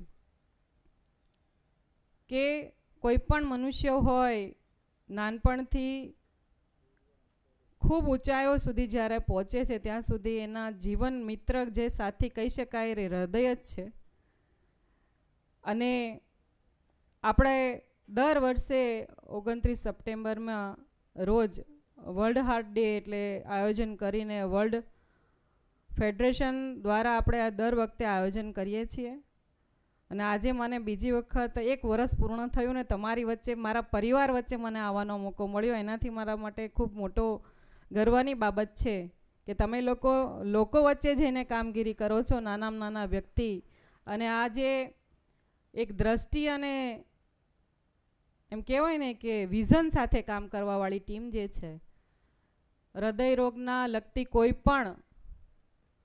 પણ એમ કહેવાય એના સારવાર માટે તો ખરું જ, પણ ગુણવત્તાયુક્ત ને વૈશ્વિક કક્ષાએ આપણી આ સંસ્થાનું નામ થયું છે. અને જે સંસ્થાનું નામ થયું છે, પરિવાર જ્યારે અહીંયા બેઠેલો હોય અને એની સાથે આજે આ કાર્યક્રમમાં ઉપસ્થિત રહેવાનું 1 વર્ષે મને જ્યારે ફરી મોકો મળ્યો છે એટલે મને ખૂબ ગર્વની અનુભૂતિ થાય છે. આપણા હૃદય રોગ છે એ કયા કારણોથી થાય છે, એને કેવી રીતે અટકાવી શકાય, આ તમામ પ્રકારની બાબતો જે છે એની જાગૃતતા ફેલાય એના ઉદ્દેશ્યથી આજનો દિવસ ઉજવવામાં આવે છે. અને એના લીધે ઘણા બધા કાર્યક્રમોનું આયોજન જે ફિલ્મમાં બતાવ્યું, ડોક્યુમેન્ટરીમાં બતાવ્યું, એ રીતે ખૂબ સારી રીતે આપણે આ કાર્યક્રમને ઉજવણીની સાથે સાથે નીચે સુધી અવેરનેસ કઈ રીતે ફેલાય એના માટે બધા જ કામગીરી કરતા હોય છે. સામાન્ય રીતે પ્રેમની ભાષા જે છે એ પ્રેમની નિશાની છે, એ સિમ્બોલ છે હૃદયનો હોય છે. અને આ એક એવો સિમ્બોલ છે કે સૌથી વધારે ઉપયોગ થતો હોય છે. અને કોઈ પણ રિલેશનમાં હૃદયનો જ સિમ્બોલ એટલા માટે હોય છે કે હાર્ટ જે છે એ હાર્ટનું ચિહ્ન જે છે એ લાગણીઓથી ભરાયેલું હોય છે, ભાવથી ભરાયેલું હોય છે. અને જે વિચારો છે એ વિચારો દર્શાવવા માટેનો પણ એનો ઉપયોગ થતો હોય છે. અને કોઈ પણ રિલેશનશીપ હમણાં જે બતાવી રીતે માતા સાથે હોય, ફાધર સાથે હોય, પત્ની સાથે હોય, દીકરી સાથે હોય, આ કોઈ પણ રિલેશનશીપમાં સૌથી વધુ મહત્ત્વની બાબત હોય તો એ હાર્ટ છે.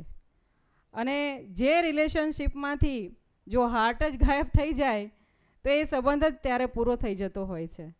એટલે ગમે તેટલું આવી રીતે જ ગમે તેવું માનવનું શરીર સુંદર હોય, કસાયેલું હોય, એમ કહેવાય મજબૂત હોય, મજબૂત દેખાતા હોય, પણ જો હૃદય જ અંદર સારું ના હોય, સ્વાસ્થ્ય સારું ના હોય તો લાંબા સમય સુધી ટકી શકાતું નથી. એટલે શરીરના બધા અંગો સારા હોય, એનું ફંક્શનિંગ જે છે એમાં હાર્ટ જ એ પાયાની કામગીરી કરતું અંગ છે. ગઈકાલે વાત કરી એવી રીતે જ્યારે PM સાહેબનો કાર્યક્રમ હતો ને જ્યારે પૂર્ણ થયા એટલે બધા મંત્રીશ્રીઓ અભિવાદન કરવા માટે ઊભા હતા. એટલે સામાન્ય રીતે અમે બધા જ બે હાથ જોડીને મુદ્રામાં ઊભા હોય, કારણ કે એક એમની પાસે ઊભું રહેવું અને આશીર્વાદ લેવાય પણ બહુ મોટી વાત હોય છે. જ્યારે નીકળતા હતા એટલે સાહેબે એક ટકોર કરી કે બધા મંત્રીશ્રીઓ ખૂબ આગળ તો ગયા છે પણ વજનમાં પણ આગળ ગયા છે. એટલે તૈયારીમાં જ પ્રદીપ પરમાર સાહેબે કીધું આ તમારી માટે કીધું છે, ચેતી જજો. મેં કીધું સારું સાહેબ. એટલે આ ગમત છે પણ ખરેખર PM સાહેબ પણ બધાની ચિંતા કરે છે. આના ઉપરથી ખ્યાલ આવી જાય આપણને. આપણે દર વર્ષે વિશ્વભરમાં વર્લ્ડ હાર્ટ ડેની ઉજવણી કરવામાં આવે છે. અને આ વર્ષનો જે ઉજવણીનો જે સબ્જેક્ટ છે એ heart for humanity for nature અને હાર્ટ ફોર યુ. એટલે કે હૃદયનો ઉપયોગ જે છે એ માનવતા, પ્રકૃતિ અને પોતાની જાતની વૃદ્ધિ અને જતન માટે કરવાનો છે. UN Mehta institute of cardiology અને રિસર્ચ સેન્ટર ખાતે વૈશ્વિક કક્ષાની સારવાર તો મળે જ છે, પરંતુ હાલમાં જ સફળતાપૂર્વક હાર્ટ ટ્રાન્સપ્લાન્ટનું ઓપરેશન કરવામાં આવ્યું. એના બદલ આપ સૌને ફરીથી ખૂબ ખૂબ અભિનંદન પાઠવું છું. આ ખૂબ મોટી એચિવમેન્ટ છે આપણા માટે, પૂરા ભારતમાં, પૂરા વિશ્વમાં. હૃદયરોગના અટકાવવા માટેના નિયંત્રણ માટે કેન્દ્ર સરકાર દ્વારા રાષ્ટ્રીય આરોગ્ય કાર્યક્રમનું સફળતાપૂર્વક અમલીકરણ કરવામાં આવી રહ્યું છે. રાજ્ય સરકારના આરોગ્ય વિભાગ દ્વારા રાષ્ટ્રીય કાર્યક્રમ હેઠળ હૃદયરોગ અટકાવવા માટે ગ્રામ્ય સ્તરે પણ, જ્યારે ગ્રામીણ વિસ્તારમાં પણ કેવી રીતે આપણે અટકાવી શકાય એના માટે આશા બહેનો દ્વારા 30 વર્ષથી પણ વધારે વયના જેટલા પણ લોકો છે એનું રિસ્ક ફેક્ટરનું સર્વે કરવામાં આવે છે. અને એના સ્કોર પ્રમાણે બ્લડ પ્રેશર હોય, ડાયાબિટીસ હોય, આ બધું જ વિગતો લઈને દર્દીઓને વહેલી તકે નિદાન અને સારવારની સુવિધા કેવી રીતે આપવામાં આવે એ પણ ગ્રામીણ વિસ્તારમાં કામગીરી થઈ રહી છે. આપણે સૌ કોઈ જાણીએ છીએ કે આજનો યુગ જે છે એ ખૂબ ઝડપી છે, બધાને ખૂબ પ્રગતિ કરી લેવી છે, બધાને ખૂબ આગળ જોતું રહેવું છે. ચાહે પૈસા હોય અથવા તો સારા જીવનની વાત હોય, ભૌતિક સુવિધાની વાત હોય. અને જ્યારે ભૌતિક સગવડતા વધારવા માટે આપણે સૌ કોઈ જોડાયેલા હોય એટલે યેન કેન રીતે ગમે તે રીતે કરવા આપણે આગળ જતા હોય છે. અને એના કારણે ઘણા બધા એ મેળવવામાં આપણું શરીરનું આપણે ભાન રહેતું નથી હોતું, એના શરીરની દરકાર રાખતા નથી. અને એના લીધે માનસિક ચિંતા હોય, જંક ફૂડ હોય, પરિશ્રમ વગરનું બેઠાડું જીવન હોય. એમાં ખાસ અમે બધા આવી જઈએ છીએ એ લાઈનમાં, કારણ કે રોજ દોડાદોડી હોય એટલે પરિશ્રમ ખૂબ ઓછો થતો હોય છે. પહેલાંનો જમાનો કેવો હતો કે ખેતરમાં જવું હોય ને તો ચાલીને જવું પડે, અત્યારે ખેતરમાં હોય તો ટ્રેક્ટરમાં જતા રહે, અથવા તો સ્કૂટરમાં જતા રહે, બાઇકમાં જતા રહે. પહેલાં તો હળ જોતરવો પડે, બળદને હાથમાં દોરી લેવી પડે, અને બળદને લઈને છે ખેતરે જતા હતા. અને ભાથું લઈને જ્યારે ઘરેથી આવે એ પણ ચાલીને આવે. પહેલાંનું જે જમાનો હતો એ ઘંટી દળીને બધું અનાજ બધું કરતા હતા, અને એનું પછી આપણે જમતા હતા. અત્યારે કેવું થઈ ગયું છે, ભૌતિક સુવિધાઓ એટલી બધી વધી ગઈ છે, એના લીધે ખાલી કપડાં ધોવાના હોય તો એ મશીનનું બટન દબાવીએ તો ધોવાઈ જાય કપડાં, સૂકવીને બહાર આવી જાય છે. એટલે ટૂંકમાં ભૌતિક સુવિધાની સાથે સાથે આપણું જે આરોગ્ય છે એ એકદમ સરળ થઈ ગયું છે. એના લીધે બેઠાડું જીવન થઈ જવાના લીધે ઘણા બધા આપણને પ્રોબ્લેમ આવતા હોય છે જીવનમાં, અને એના લીધે જ આ હાર્ટના ડિસીઝ થતા હોય છે. મને જ્યારે વિસ્તારમાં અથવા જ્યારે હોસ્પિટલમાં જ્યારે જવાનું થતું હોય છે ત્યારે મેં ઘણા કેસો જોયા છે. આપણે સાંભળ્યું છે કે વડીલોને હાર્ટ એટેક આવ્યો ને વડીલ આપણા વચ્ચેથી નથી રહ્યા, પણ જ્યારે આશ્ચર્ય એ વાતનું થાય છે કે નાના બાળક અને યુવાનોને પણ જ્યારે હાર્ટના સંબંધી જ્યારે પ્રોબ્લેમ અને બીમારીઓ આવતી હોય છે એના પણ ભોગ બન્યા છે. એટલે આ ખૂબ મોટો ચિંતાનો અત્યારે વિષય બની ગયો છે, અને એના માટે જ એના પ્રત્યે આપણે જાગૃતતા અને ફેલાવી ખૂબ જરૂરી છે.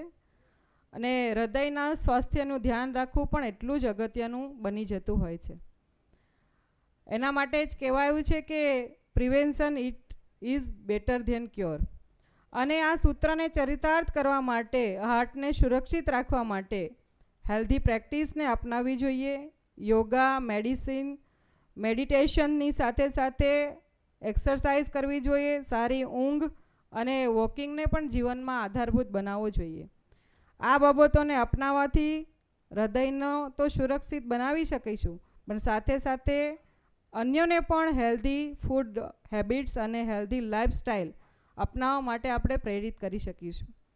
આપણા સૌ કોઈના ગુજરાત રાજ્યના લોકલાડીલા મુખ્યમંત્રી ભૂપેન્દ્રભાઈ પટેલ સાહેબના નેતૃત્વમાં ગુજરાત રાજ્યમાં નિરામય ગુજરાતનું અભિયાનની શરૂઆત કરવામાં આવી છે.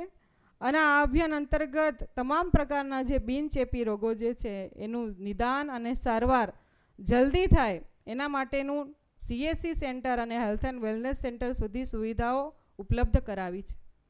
કોઈને ડાયાબિટીસ હોય, કોઈને BP હોય, સર્વાઇકલ કેન્સર હોય, બ્રેસ્ટ કેન્સર હોય, એટલે અર્લી ડિટેક્ટ થઈ જાય, નિદાન થઈ જાય, તો એ જે પણ બિનચેપી રોગો છે એનામાંથી આપણે 30 વર્ષથી વધારે તમામ આપણા જેટલા પણ લોકો છે એ હેલ્થ એન્ડ વેલનેસ સેન્ટર ઉપર જાય, એનું નિદાન થાય, સારવાર થાય, એટલે જલ્દીથી આપણે એને એમાંથી બહાર કાઢી શકીએ છીએ.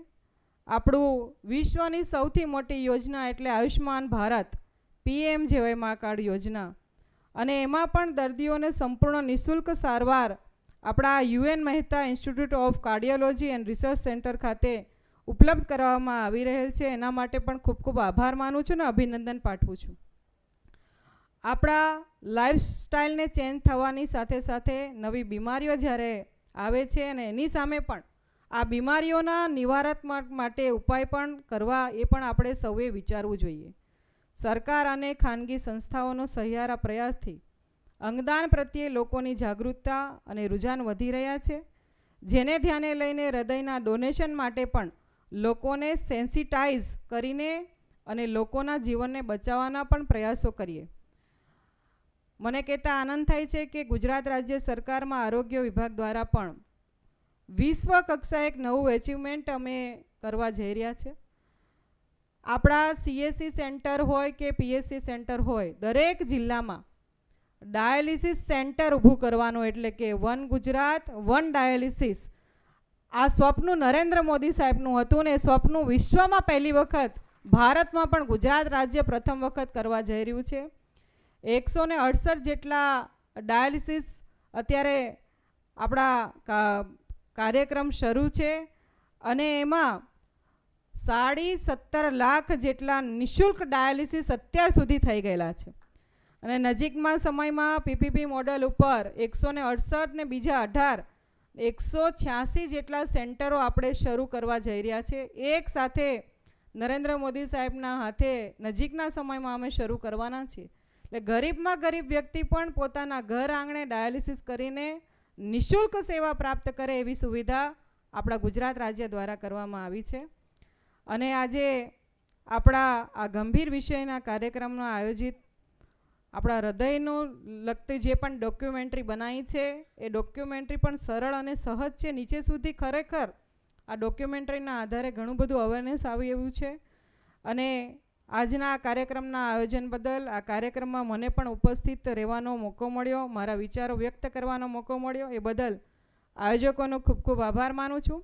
અને ફરીથી જે ડૉક્ટર્સ છે, જે પણ સામે ઉપસ્થિત આપણું આ મેડિસિટી બન્યું છે હૃદય રોગ માટે, અને આ પરિવાર જ્યારે બેઠો છે, ફરીથી આપ સૌને નવરાત્રિની ખૂબ ખૂબ શુભેચ્છા પાઠવું છું. જય હિન્દ, જય Bharat.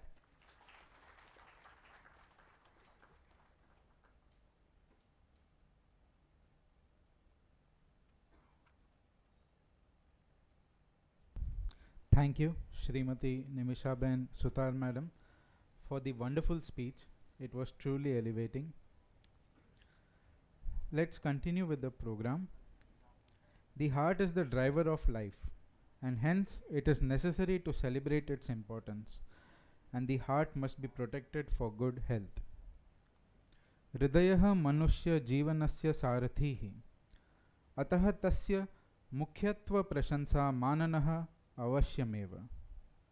हृदयः स्वास्थ्यार्थं रक्षितव्यः. We will now call upon our esteemed doctors from UN Mehta Institute to talk a few words about the current trends of heart disease in the country. First, I would like to call upon Dr. Shivasi Sahu sir, Professor of Cardiology. He will talk about the current trends of heart failure in India and its prevention. Please come on stage, sir.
Good morning, everyone.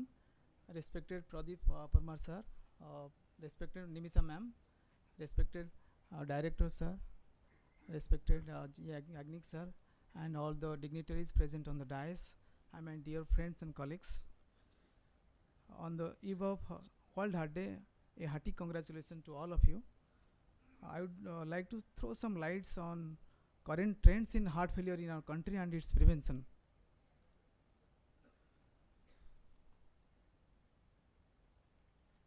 So what is heart failure? What is meant by heart failure?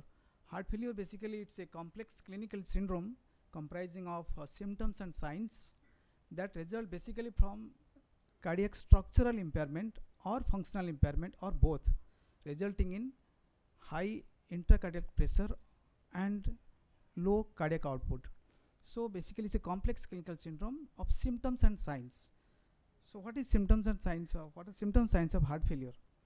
These are basically symptoms and signs. It's a table showing symptoms and signs.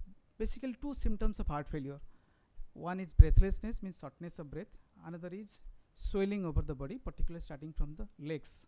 So what are the symptoms? Symptoms of shortness of breath. First, the patient starts to feel shortness of breath while walking, while doing routine activities. Gradually, as the heart failure syndrome progresses, patient starts feeling breathlessness even at rest, even at during sleep also. And swelling gradually develops starting from the legs and involves total whole body. And another terminology, bendopnea, means when patient's leans forward also, develops shortness of breath. And in the right side, there are various signs that are to elicited by the physician, treating physician, for the diagnosis of heart failure. So how will you stage heart failure?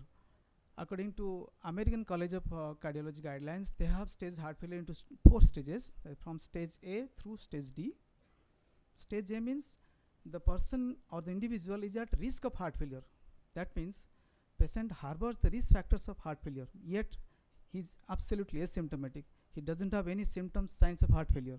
But nor does he have also any structural or functional impairment of heart. But basically he harbors the risk factors for heart disease, heart failure. Those are particularly hypertension, diabetes, obesity, smoking, and exposure to any particular cancer chemotherapy drugs, or any genetic variant of cardiomyopathy in family, or family history of cardiomyopathy. Then come to stage B. Stage B means pre-heart failure, yet the patient is asymptomatic. Patient doesn't have any clinical symptoms or signs of heart failure, but having one of the 3 following factors, that means he or she will have structural heart impairment, and second is evidence of intracardiac pressure, increased filling pressure, and third is risk factors for heart failure with increased biomarkers like NT-proBNP or BNP, but yet he is asymptomatic. Now stage C means symptomatic heart failure, means patient will exhibit symptoms and signs of heart failure. And stage D, that is patient is in advanced heart failure, that means having marked heart failure symptoms that will interfere with the daily routine activities and with recurrent hospitalization even after optimization of medical management. This is just a pictorial diagram to elicit how the stage evolutes, or the trajectory of heart failure stages. In stage A, that means just patient is in his most reproductive phase of his life, is hyperactive, is hurried, worried, is very busy in his life. By doing so also, he inculcates irregular food habits, unhealthy food habits, he develops obesity, smokes, and in this stage he acquires the risk factors for heart failure. That means acquires hypertension, diabetes, and as he develops cardiovascular disease, that means suppose he suffered heart attack, then the life slows, and he adopts good lifestyle practices. He becomes a good listener to the doctors. Then comes the stage C, where he develops symptoms and signs of heart failure. At times he even requires hospitalization, and he slows down his life, he takes rest intermittently, and develops symptoms and signs of heart failure. Then comes stage D, where he is bedridden and becomes absolutely symptomatic, develops edema, develops shortness of breath, and restricted to bed. This is how the stages of heart failure evolutes. According to heart pumping, this means LV ejection fraction, what we call in scientific term. If the heart pumping is less than 40%, we classify them as heart failure with reduced ejection fraction. If the heart pumping is 41 to 49%, we calculate them, place them as heart failure with mildly reduced ejection fraction. If the pumping is more than or equal to 50%, we place them in heart failure with preserved ejection fraction. Basically, there are 3 heart failure classification according to heart pumping. And the right side shows, the right side shows how the trajectory of those 3 syndrome will be. So what are the causes of heart failure? As you know, all the diseases of the heart usually lead to heart failure at certain stage of their natural history. The most common cause is, as you know, coronary disease in our country. Coronary disease means heart attack, or patient will have angina or shortness of breath. Then second most is hypertensive heart disease. Then valvular heart disease, patient will have valve stenosis or regurgitation. Stenosis means sukran, regurgitation means leaking of the heart valves, that also contribute to heart failure. The fourth is arrhythmias, दबका जो होना, दबका अनियमित होना, fast होना. Then cardiomyopathies. Then patient will have intrinsic disease of the heart muscles, leading to low pumping or hypertrophic cardiomyopathy. Means pumping is preserved, but there will be high intracardiac pressure. This is called cardiomyopathy. Then congenital heart disease and drug induced, particularly cancer chemotherapy related drug induced. Then when a patient of suspected heart failure present to the emergency department, how you diagnose? This is a diagnostic algorithm for suspect heart failure. First, we have to assess clinically the patient, then physical examination, ECG and blood test, including all those biomarkers, BNP, NT-proBNP. Then we do transthoracic echo to ascertain what is the pumping of the heart. Then the diagnosis is confirmed. Then we try to evaluate what is the precipitating factor for heart failure. Then we initiate treatment accordingly. So what is epidemiology of heart failure? What is the current trend? Coming to global data, the heart failure is the leading cause of death across the world. Incidence in Europe is around 3 per 1,000 persons years, and about 5 per 1,000 person years in adults. And in US, it is around 6.6 per 1,000 person years in adults. According to heart pumping, ESC heart failure register, European Cardiology Society of Cardiology Heart Failure Registry 2020, 65% of heart failure attributed to reduced ejection fraction, 24% attributed to mildly reduced ejection fraction, and 16% attributed to preserved ejection fraction. And women exhibit better survival rate than men. So what is the mortality rate? Global data is according to Framingham Heart Study and Cardiovascular Health Study published in JACC Heart Failure Journal in 2018. Mortality rate was shown to be about 67% within 5 years following diagnosis. Heart failure hospitalization is increased nowadays. That's because of increased population growth, aging, and prevalence of comorbidities. And in UK, the first hospitalization rate of heart failure is about 28%. So what's our national own data? For the first time, this National Heart Failure Registry under the guidance of ICMR is published just last month this year in ESC Heart Failure Journal. This registry is one of its kind. It has involved around more than 10,000 patients. It's conducted across 26 states and 6 union territories. Even our own center, UN Mehta, is also included in this registry. About more than 10,000 patients are included of heart failure are included in this registry. About 70% patients were in advanced heart failure, NYH class 3 or more than class 3. And 72% of heart failure in our country, this registry showed 72% heart failure in our country due to ischemic heart disease, means heart attack. And second most common cause, that is about 18% dilated cardiomyopathy, this non-ischemic. Patient didn't have any coronary disease, coronary obstruction. And third most common cause is rheumatic heart disease, means valvular heart disease. And other cardiomyopathies and also contribute to 1.5 to 1%. And the most common risk factors for heart failure, this registry has shown to be hypertension and diabetes. Hypertension about 49 to 50%, and diabetes about 42%. Then third is atrial fibrillation, chronic kidney problem, and lungs problem also contributed to heart failure. According to ejection fraction, in our country, 65% heart failure are due to reduced ejection fraction, less than 40% pumping, and 22% are due to mildly reduced ejection fraction, and 12% of patients were due to preserved ejection fraction, means pumping is more than 50%. Astonishingly, 3-month mortality rate is about 14%. So 90 days mortality around 14% in this registry, and recurrent heart failure hospitalization rate, frequent flyers about 25%. So what are the preventive measures for heart failure? All the heart failure societal guidelines uniformly recommend the setup of heart failure clinic for appropriate management and follow-up of heart failure patients. In our institute, Unmicrc, this clinic has been operational since last 1 year, enrolling about more than 1,900 heart failure patients. It's a basically multidisciplinary team approach, active along the whole heart failure trajectory, from onset of the disease through critical events of the patients with periods of apparent stability till his or her terminal stages. So what are the important characteristics of our heart failure clinic? Is basically patient-centered.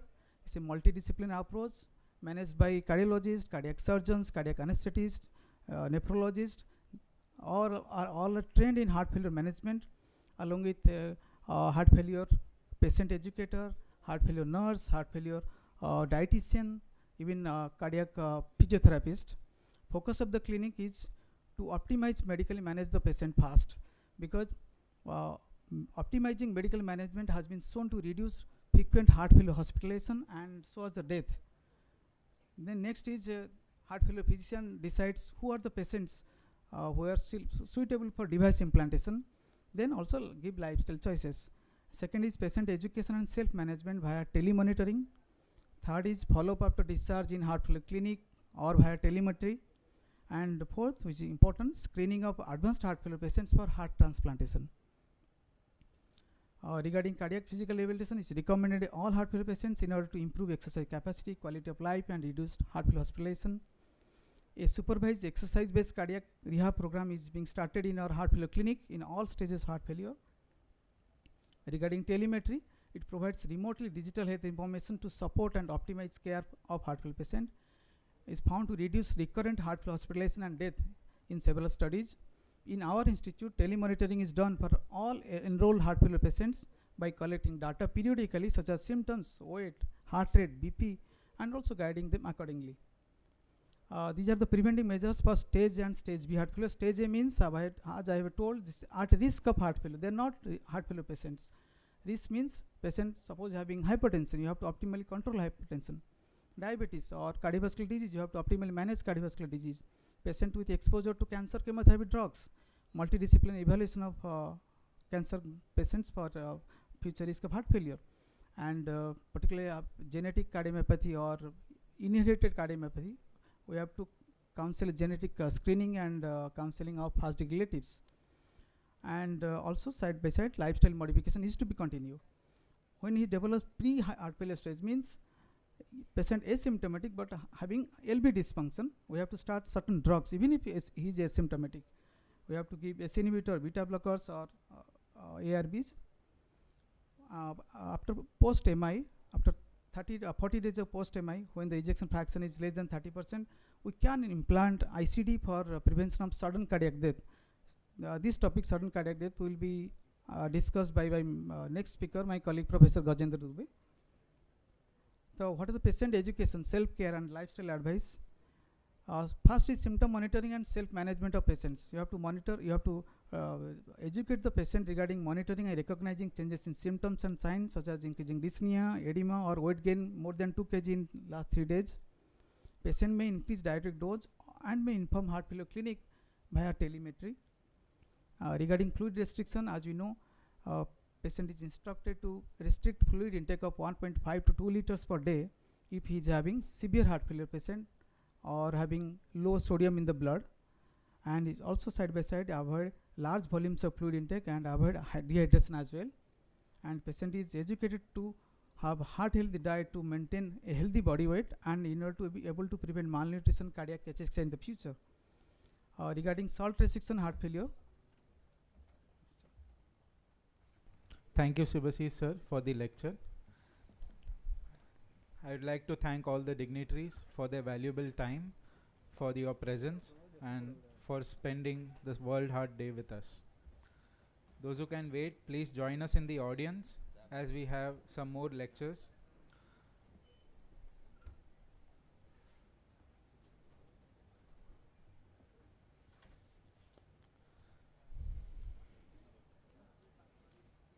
Next, I would like to call upon Dr. Gajendra Dubey sir. Sir is currently a professor of cardiology at Mehta Institute. He is a young, dynamic, knowledgeable and astute interventional cardiologist, and he is going to talk about sudden cardiac death and its prevention. Welcome, sir. Sir pen drive तो यहाँ पे fit ही नहीं हो रही दूसरी है कुछ pen drive ही है मेरे पास तो इन्होंने कैसे दिया आपको उन्होंने पेन ड्राइव लेकिन पोर्ट करवा ही नहीं रहा फिट होगा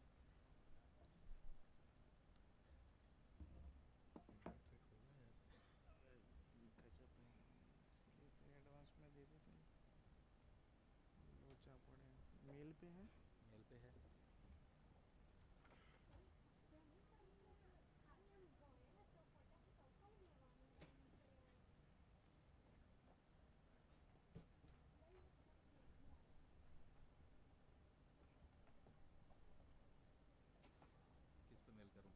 हितेश@UNMICRC भी कर दो हितेश है ना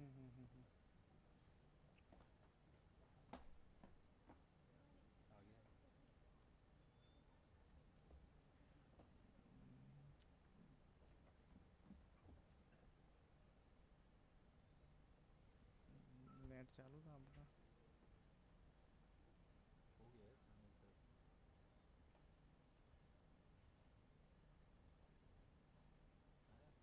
आगे आगे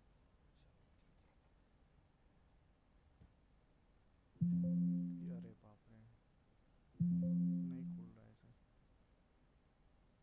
तो किसी और का कर दो। हाँ, नेक्स्ट किसका है? नेक्स्ट किसका है? There are some technical glitches. I think you can call someone else and I'll. So there are some technical issues with sir's presentation. Next, I would like to call upon stage our HOD of the CTVS department, Dr. Chirag Doshi sir.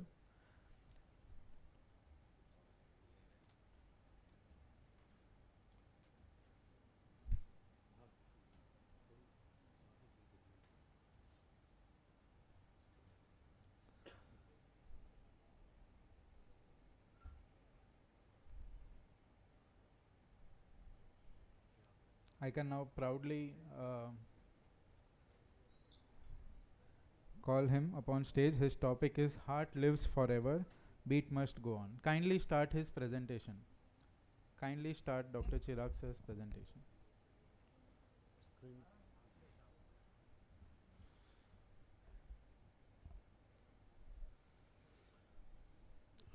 Very good morning, respected director sir, other respected dignitaries present who are here today.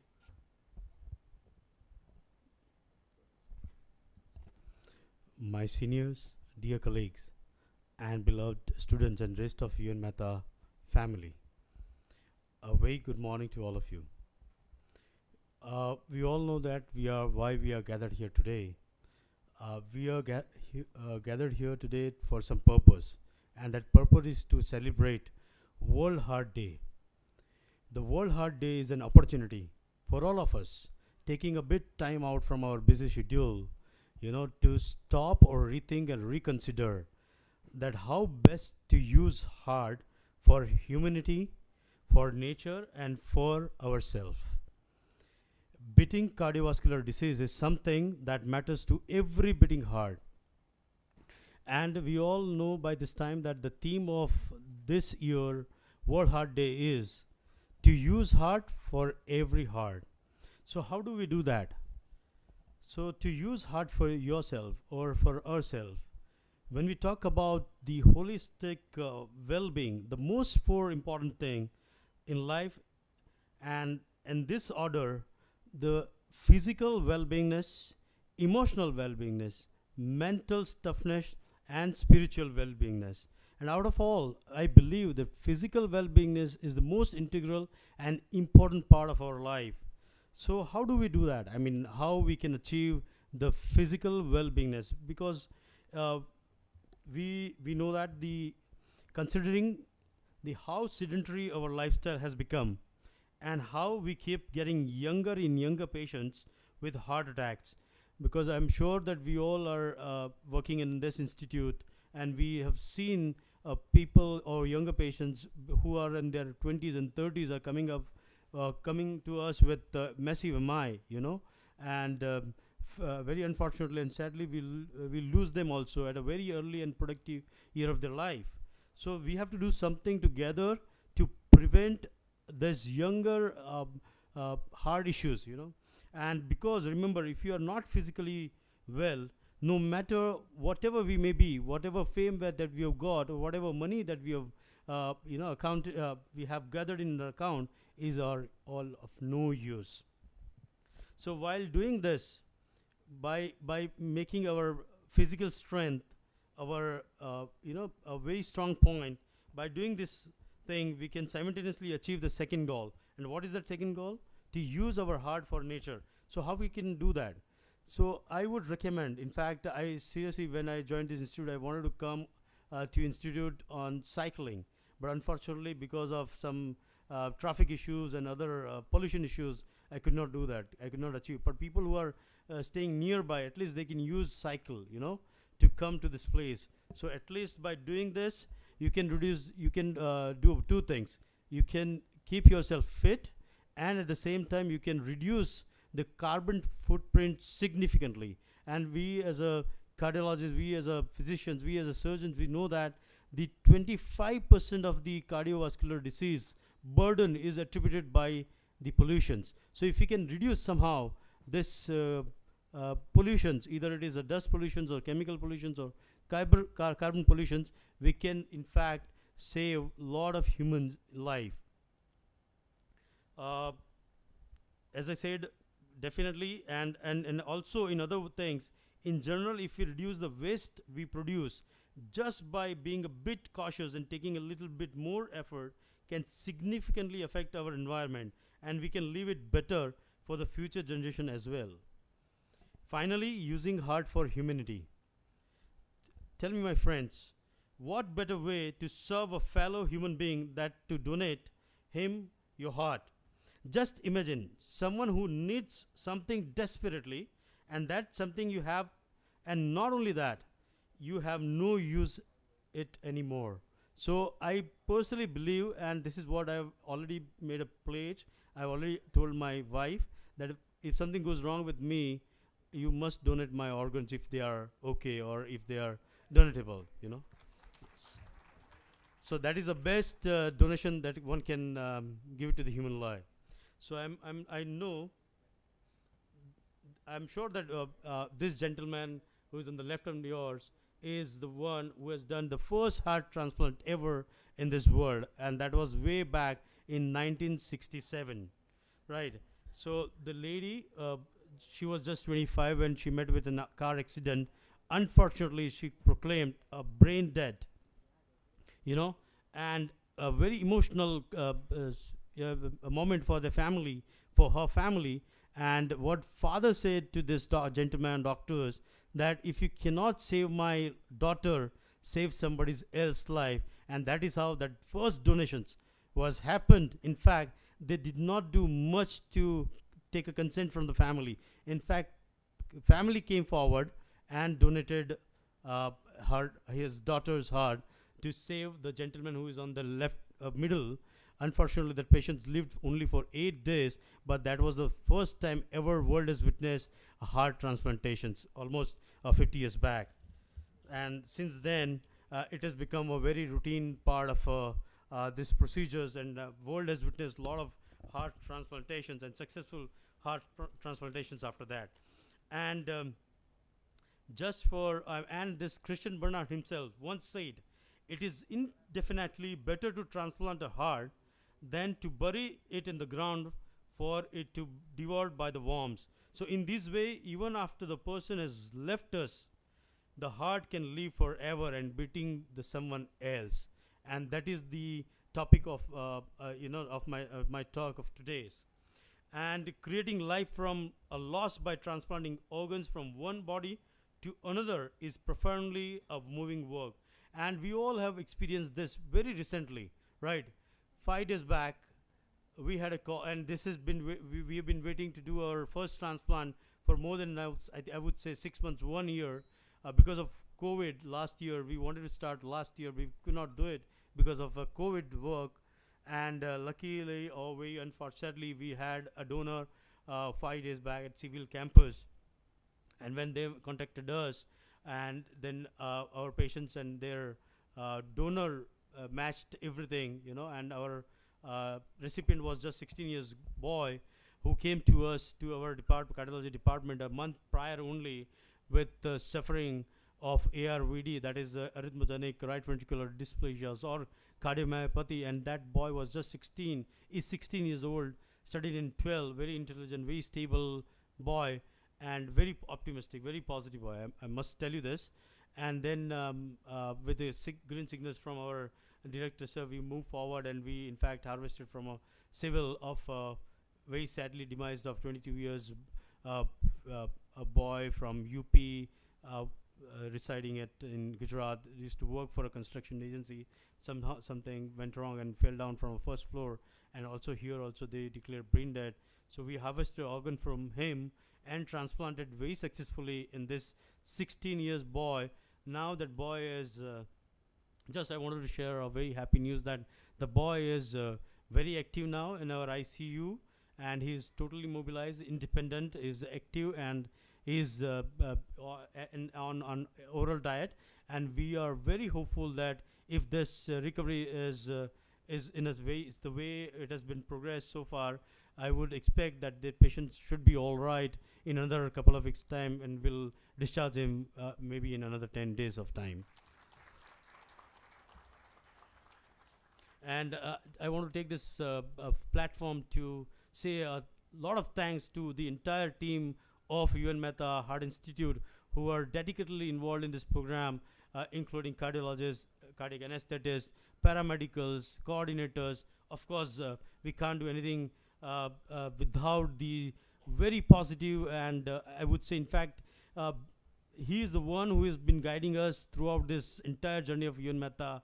So the thanks is not the enough word to just express our feelings for him, our beloved director, sir. So give him a big round of applause to him. And because of his vision, directions, and perseverance, we have achieved this milestone, and many more to go in future as well.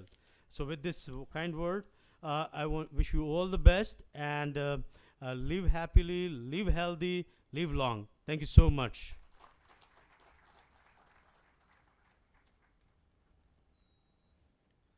Thank you, Chirag sir, for this wonderful and motivational talk, and for sharing the news about the first heart transplant of Gujarat in the government sector. My next speaker is Dr. Bhavik Champaneri sir, one of the pillars of pediatric cardiology at UN Mehta currently, and he's going to talk about congenital heart disease. Please welcome him with a warm applause.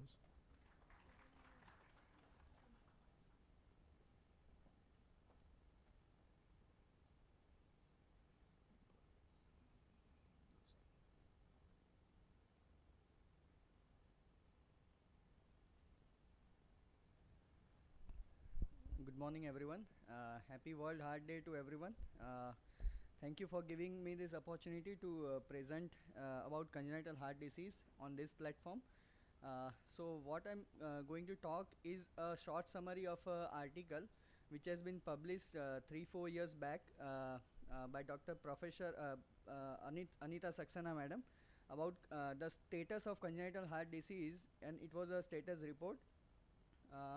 So the theme of World Heart Day is use heart for every heart, and I feel it's very relevant when we talk about congenital heart disease, where you require a lot of love, lot of emotion while providing care to the heart of a children.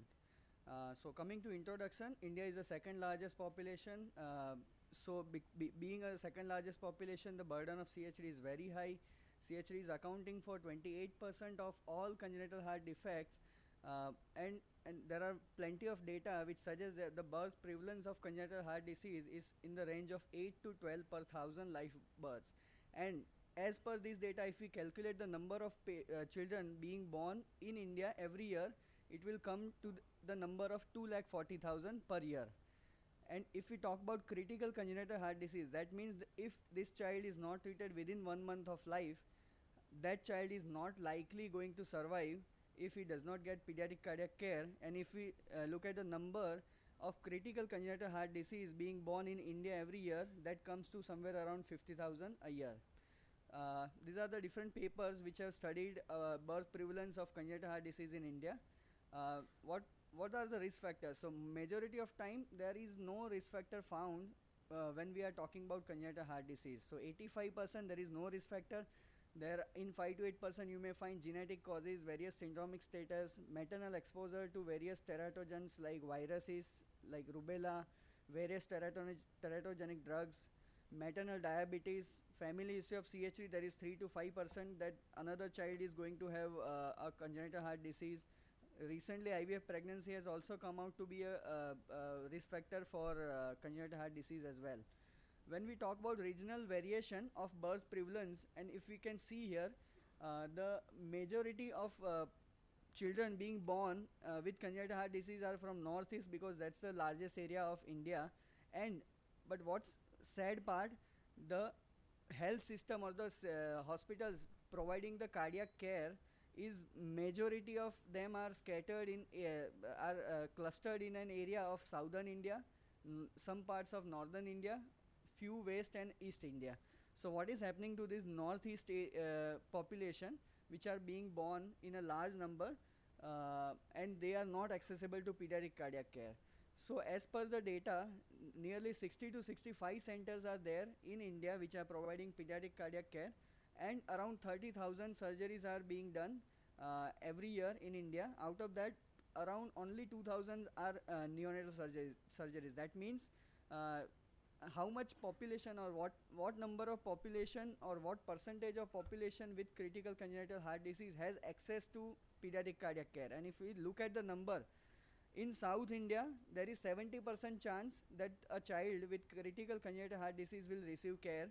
Then second most higher percentage is in the western region, which will come to 30%. In the rest of India, it's around 10 to 15%. So what is happening to these children? We are losing these children because there is lack of pediatric cardiac care in rest of India. This is a status of pediatric cardiac care. And we look at the number in North America, the cardiac center is there at 1,20,000 population, while in Asia, it's one center is there for 1 crore 60 lakh population. And we look at the number of cardiac surgeon, it's 35 lakh per one surgeon is there for 35 lakh population, and while in Asia, it's one surgeon is there for 2 crore and 50 lakh population. So there is a real scarcity of cardiac surgeons. What are the obstacles to pediatric cardiac care? There is lack of awareness and delay in diagnosis. Again, that's because of home delivery, which is improving day by day. Illiteracy is a major factor because they are not aware where to get this treatment done. Lack of neonatal screening, that's very important, because pulse oximetry screening in a neonate before discharging home is very critical, and you can diagnose nearly all patients with critical congenital heart disease if just a practice of neonatal pulse oximetry is being applied.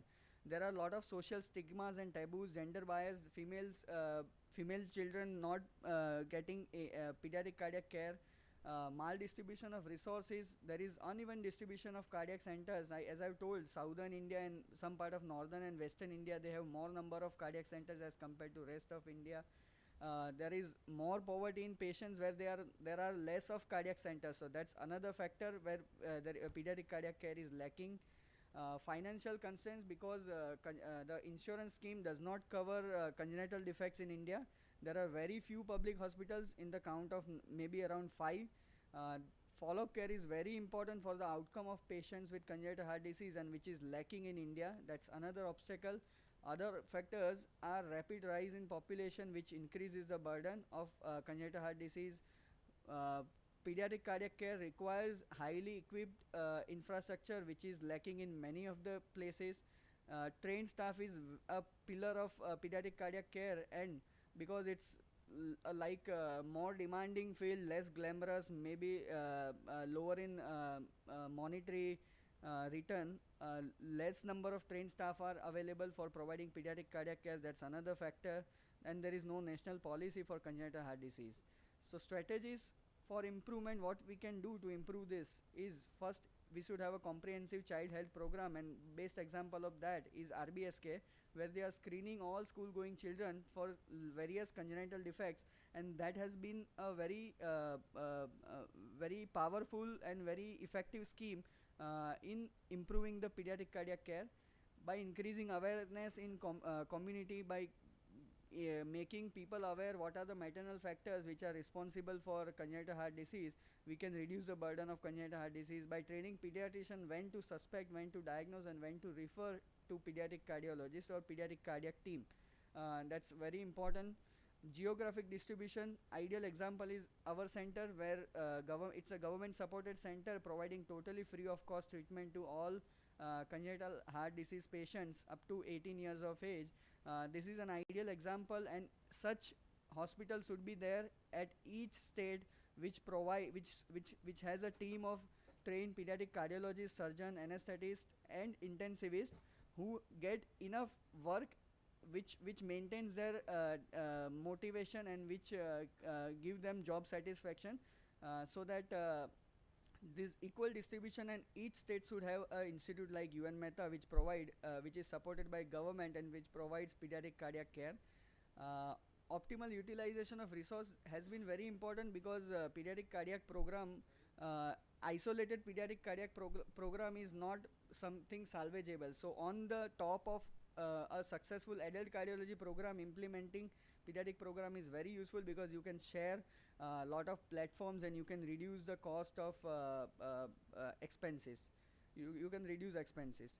So encouraging preventive strategies, so that's very important. Fetal cardiology program, its development is very important because by that you can just eliminate a lot of complex congenital heart disease and reduce the burden of congenital heart disease in India. Mass immunization against rubella, it's very important because congenital rubella syndrome is very important cause of a lot of cardiac morbidities. Maternal folic acid supplementation has been effective in reducing the burden of congenital heart disease. Training of staff is very important because without trained staff to provide adequate and very ideal pediatric cardiac care is nearly impossible. Local development to encourage is very important. That's a make in India policy. By that you can reduce actually the cost of pediatric cardiac surgeries. Financial support like school health program is an ideal example in Gujarat where till 18 years pediatric cardiac care is totally free of cost. Similar example is Ayushman Bharat PM and CM relief funds. So these are the steps by which we can improve pediatric cardiac care in India. So coming to the conclusion, there are large number of children who are not accessible to pediatric cardiac care. Development of state-wise government supported hospital is critical in improving pediatric cardiac care. Increasing awareness and preventive steps will reduce the burden of congenital heart disease in India. Training, supporting, motivating and retaining trained staff is very critical to continue pediatric cardiac care. Thank you.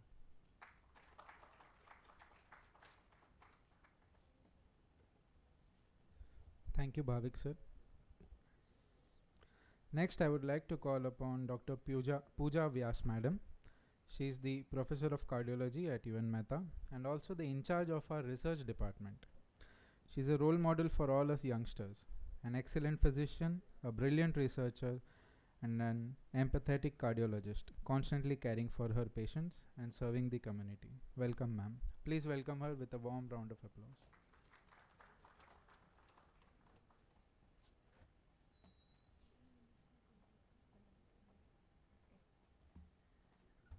Good morning all my teachers, my seniors, all colleagues and friends.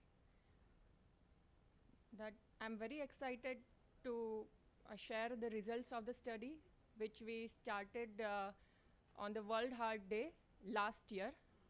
Study title was long-term cardiovascular effects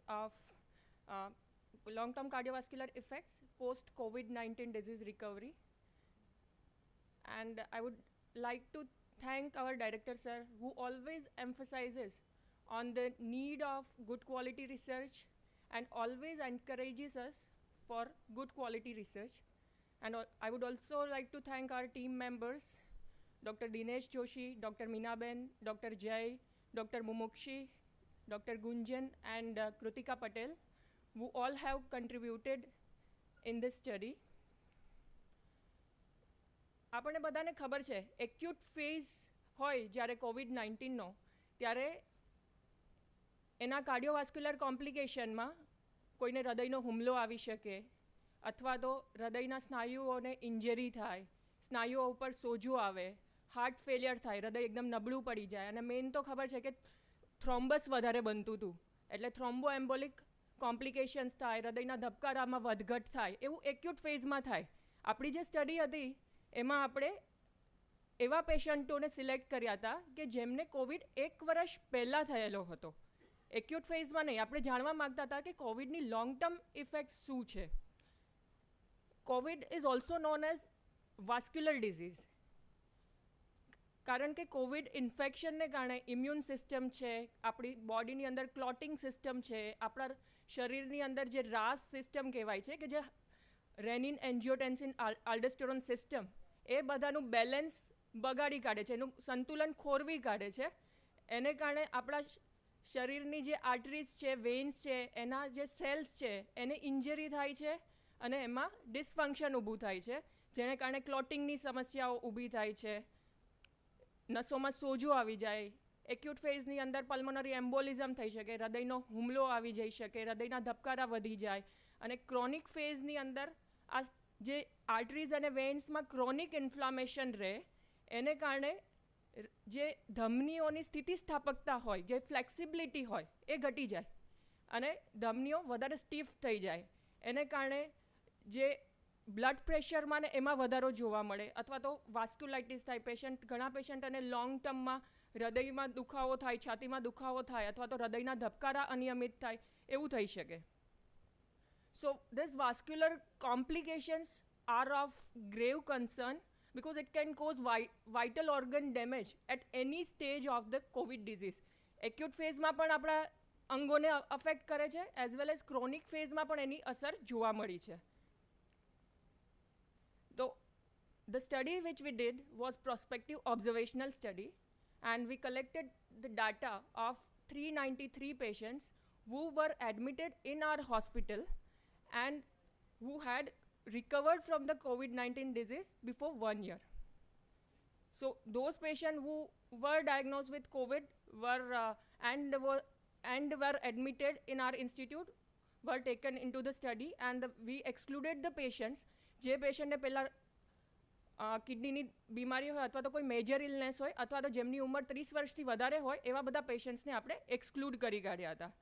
અને બધા પેશન્ટની baseline characteristic, જ્યારે admit થયા હતા ત્યારે એમના શું બધા blood reports હતા, એમનો સીટી સ્કેન શું હતો, ફરી 1 વર્ષ પછી એમને ફરી બોલાવ્યા, એમના શું બ્લડમાં એમના હેલ્થ ચેકઅપમાં એમનું બ્લડ પ્રેશર છે, એમના હાર્ટ રેટ છે, એમનો ઇસીજી છે, ઇકો છે, બધા બ્લડ ઇન્વેસ્ટિગેશન્સ કર્યા.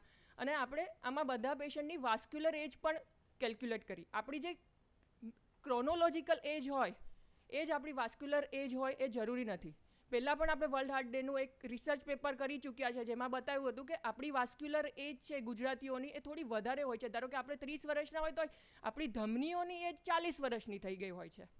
તો આપણે આ બધા પેશન્ટની વાસ્ક્યુલર એજ પણ કેલ્ક્યુલેટ કરી અને સ્ટેટિસ્ટિકલ એનાલિસિસ કર્યું. જે એડવાન્સ સોફ્ટવેર આપણી પાસે અવેલેબલ છે, SPSS 26, એ સોફ્ટવેરની મદદથી આપણી પાસે જે ડેટા હતો એનું એનાલિસિસ કર્યું.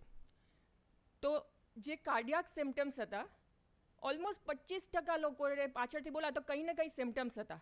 મેજોરિટીને ડિસ્નિયા, ચેસ્ટ પેઇન હતું 5% જેવા પેશન્ટને, 3.8% ઓફ ધ પેશન્ટને ધબકારા ઊભા થાય અને ધબકારા વધારે વધી જાય, બેઠા હોય ત્યારે પ્રોબ્લેમ ન થાય એવો પ્રોબ્લેમ હતો. ઘણા પેશન્ટને અનકન્ટ્રોલ્ડ હાઇપરટેન્શન હતું. અને સરપ્રાઇઝિંગલી જ્યારે અમે ફોલોઅપ કર્યું ત્યારે ખબર પડી કે 1/3 ઓફ ધ પેશન્ટ્સને સિસ્ટોલિક અને ડાયાસ્ટોલિક બ્લડ પ્રેશર વધારે આવતું હતું, જે they were not known case of hypertension. પહેલાં એમને બ્લડ પ્રેશર વધારે હતું નહીં. ઓલરેડી આપણે સ્ટડીમાંથી 141 પેશન્ટ કે જેમને હાઇપરટેન્શન હતું એને એક્સક્લુડ કરી ચૂક્યા હતા. અને પછી આનું આપણે સબ એનાલિસિસ કર્યું કે જે પેશન્ટને હાઇપરટેન્શન નથી એમને એક્સક્લુડ કરીને જે હાઇપરટેન્સિવ પેશન્ટ અને નોન હાઇપરટેન્સિવ પેશન્ટ. તો પછી એવું જાણવા મળ્યું કે જે પેશન્ટ એડમિટ થયા હતા ત્યારે જેમને સીટી સ્કોર, આપણે બધા પેશન્ટનો સીટી કરાવતા હતા, તો જેમને સિવિયર સીટી સિવિયારિટી સ્કોર આવતો હતો, અથવા તો દાખલ થયા હતા તે સમયે ડી ડાયમર લેવલ વધારે હતા, CRP લેવલ મોર દેન 50 હતું, જેમને ટ્રોપાઈ વધારે એલિવેટેડ હતું. ઇન શોર્ટ કે this all were the markers of severe diseases. આ બધા પેશન્ટમાં ન્યૂ ઓનસેટ હાઇપરટેન્શન થવાની શક્યતાઓ સ્ટેટિસ્ટિકલી ઘણી જ વધારે હતી. અને more number of the patients in the hypertensive group, they needed steroids for the control of the disease during hospitalization. કારણ કે એમની ડિઝીઝમાં જ વધારે ઇન્ફ્લામેશન હતું શરૂઆતમાં જ, તો એમને સ્ટીરોઇડ પણ ટ્રીટમેન્ટ તરીકે વધારે લેવા પડ્યા હતા. ઇવન આ બધા જે વાયરલ ઇન્ફેક્શન થાય, they also have some effects at genetic level. એ વાયરસ ઇન્ફેક્શનને કારણે જે આપણા જીન્સમાં ટેલોમિયર હોય એમનું થોડું શોર્ટનિંગ થઈ જાય અને એને કારણે થોડું વાસ્ક્યુલર એજિંગ પણ થાય. અને એને કારણે જે આપણે COVID-19માંથી તો રિકવર થઈ જઈએ, પણ એના પછી અમુક કાર્ડિયોવાસ્ક્યુલર કોમ્પ્લિકેશન્સ જોવા મળે. આ બધા પેશન્ટનું જે vascular age that we calculated was 12.5 plus or minus 3.96 year, એટલે એવરેજ 12 વર્ષ એમની વાસ્ક્યુલર એજ વધારે આવતી હતી. એટલે 40 વર્ષનું પેશન્ટ હોય તો એમની ધમનીની જે એજ હોય એ 50 વર્ષ કે 52 વર્ષ જેવી આવતી હતી. So in conclusion, we can say that severe inflammation at the time of admission, વધારે હોય, સોજો આવ્યો હોય જ્યારે દર્દી દાખલ થયા હોય ત્યારે, સિવિયર સિવિયારિટી સ્કોર હોય, and need for the treatment with steroids at the time of hospitalization, they were found to be independent predictors of development of new onset hypertension on follow-up. And so patients who recover from severe COVID disease and who were treated with steroids should be screened for hypertension on follow-up. જે પણ પેશન્ટને severe Covid થયું હોય અથવા તો જેને સ્ટીરોઇડની treatment આપી હોય એમને એમના ફોલોઅપ પર હાઇપરટેન્શન માટે બધાને સ્ક્રીન કરવા જોઈએ. And this COVID-19 disease, we think that it causes premature vascular aging. આપણું aging premature થઈ જાય છે, vascular aging, and because of that there is also increased risk of future cardiovascular events. Thank you.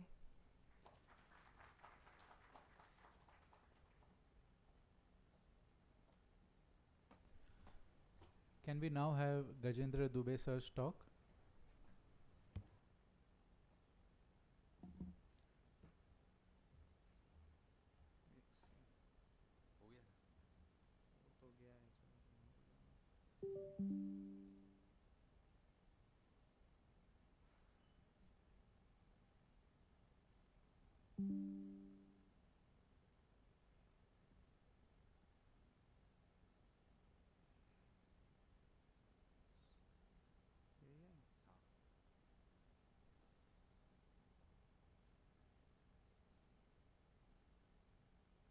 So, good morning to all the dignitaries, seniors and colleagues.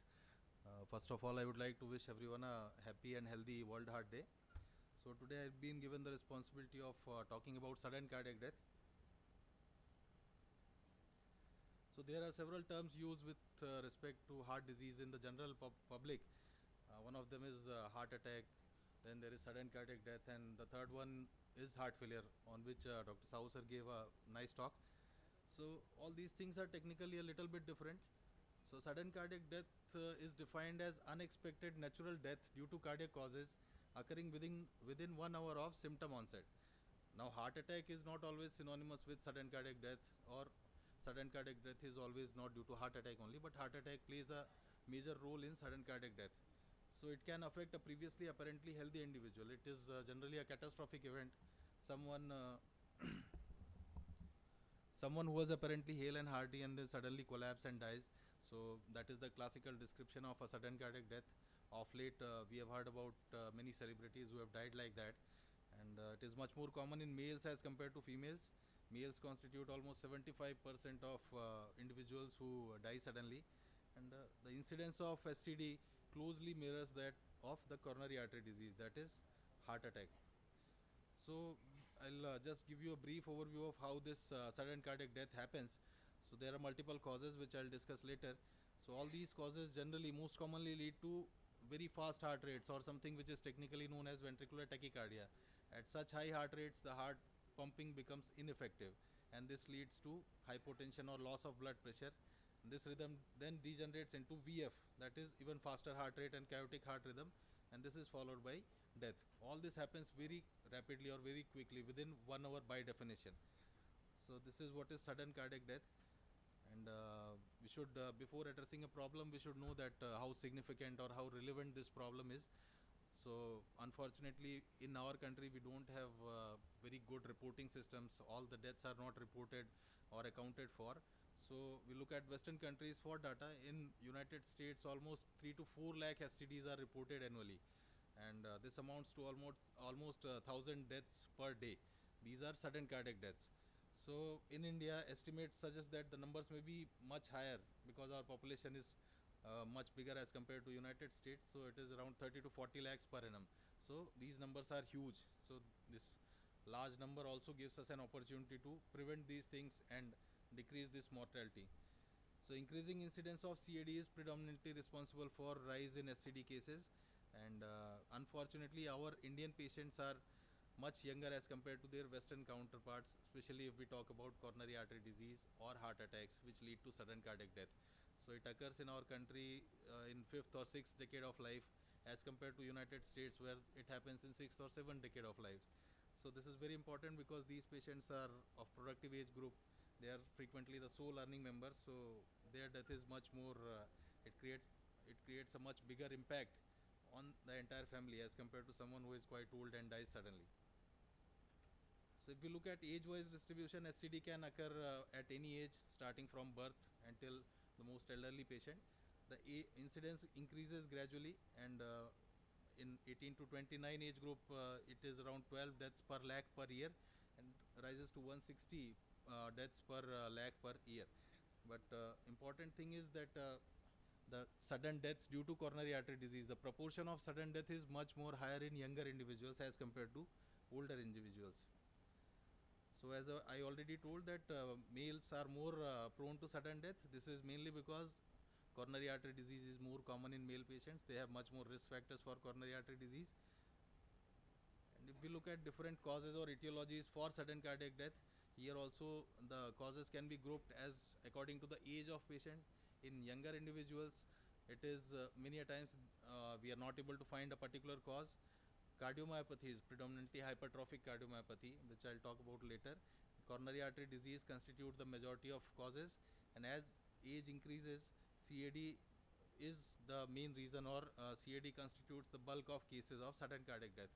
Apart from coronary artery disease, that is blockage in arteries, there are cardiomyopathies which can be hypertrophic or dilated cardiomyopathies, and several arrhythmic disorders, that is which lead to fast heart rates, ventricular tachycardia, and VF, which can cause sudden cardiac death. And apart from these, there are several rare causes which can lead to SCD. So I'll focus on these two things only, that is CAD and HCM.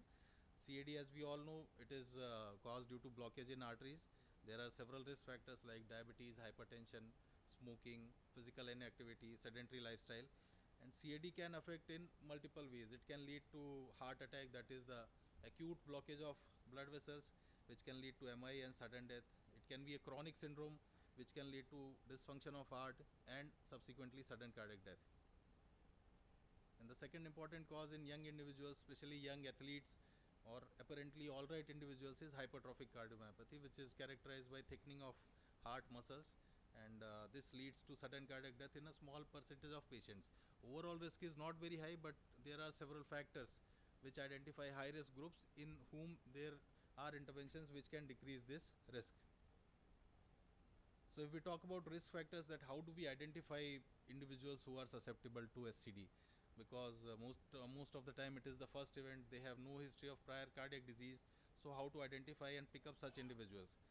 So to identify each and every individual is very difficult, but because coronary artery disease is the commonest cause, the most of the risk factors listed here are those of coronary artery disease.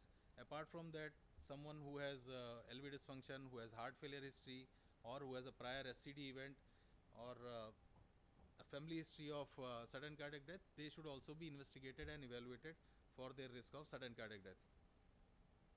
So generally, definition says that they die within 1 hour, but several studies have found out that all these patients had some symptoms. These patients included those who survived SCD or SC episodes. So almost 53% patients had symptoms prior to their cardiac arrest, and the duration of symptoms was almost, some patients had symptoms from few weeks to a month also. And most common symptoms were chest pain, shortness of breath, dizziness, fainting, or palpitations. So we can, for general public, we can say that such kind of symptoms should not be ignored, and they should be evaluated at least once by a qualified physician. So how do we prevent or manage sudden cardiac death for layman or any individual? I think all of us should be aware of CPR, that because that is the only thing you can offer at that moment. If someone collapses suddenly, you should identify that that person is not responsive, not breathing, and most importantly, call for help, call emergency, and we should all know about CPR, that is how to give a proper CPR. Even laymen, non-medicos, everyone should be educated about CPR and defibrillation. So CPR should be started immediately, and once we are able to get rhythm back or we are able to get help back, then they can take over and continue the advanced life support.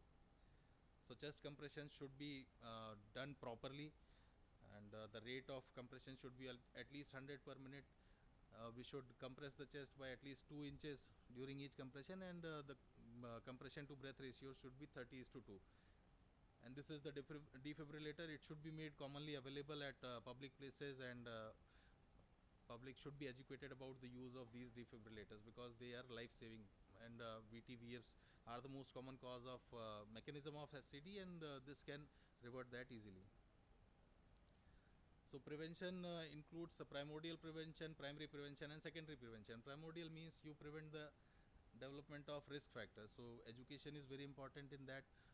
Smoking, cessation, or even not starting smoking to promote or educate masses about that. Diabetes, blood pressure control, a healthy diet and lifestyle, regular exercise, and a basic health evaluation. These all are part of risk factor modification. And secondary prevention, you can say that we should identify the high risk population, especially those who have heart failure, those who have structural heart disease, HCM.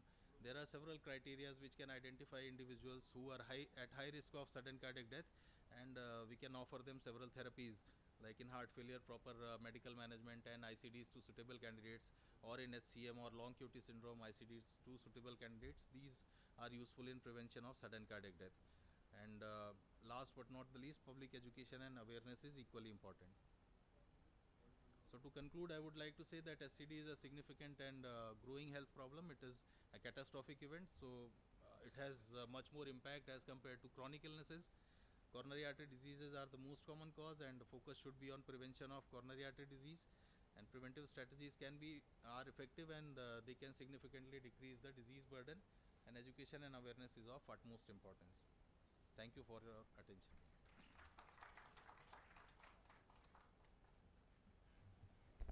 Thank you, sir, for wonderful talk.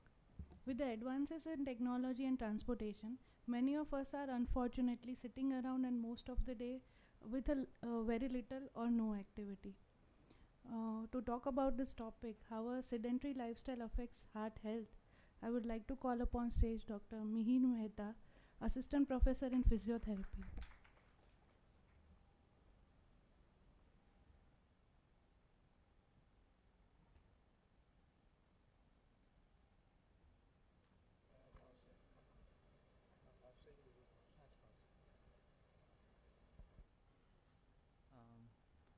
Good morning.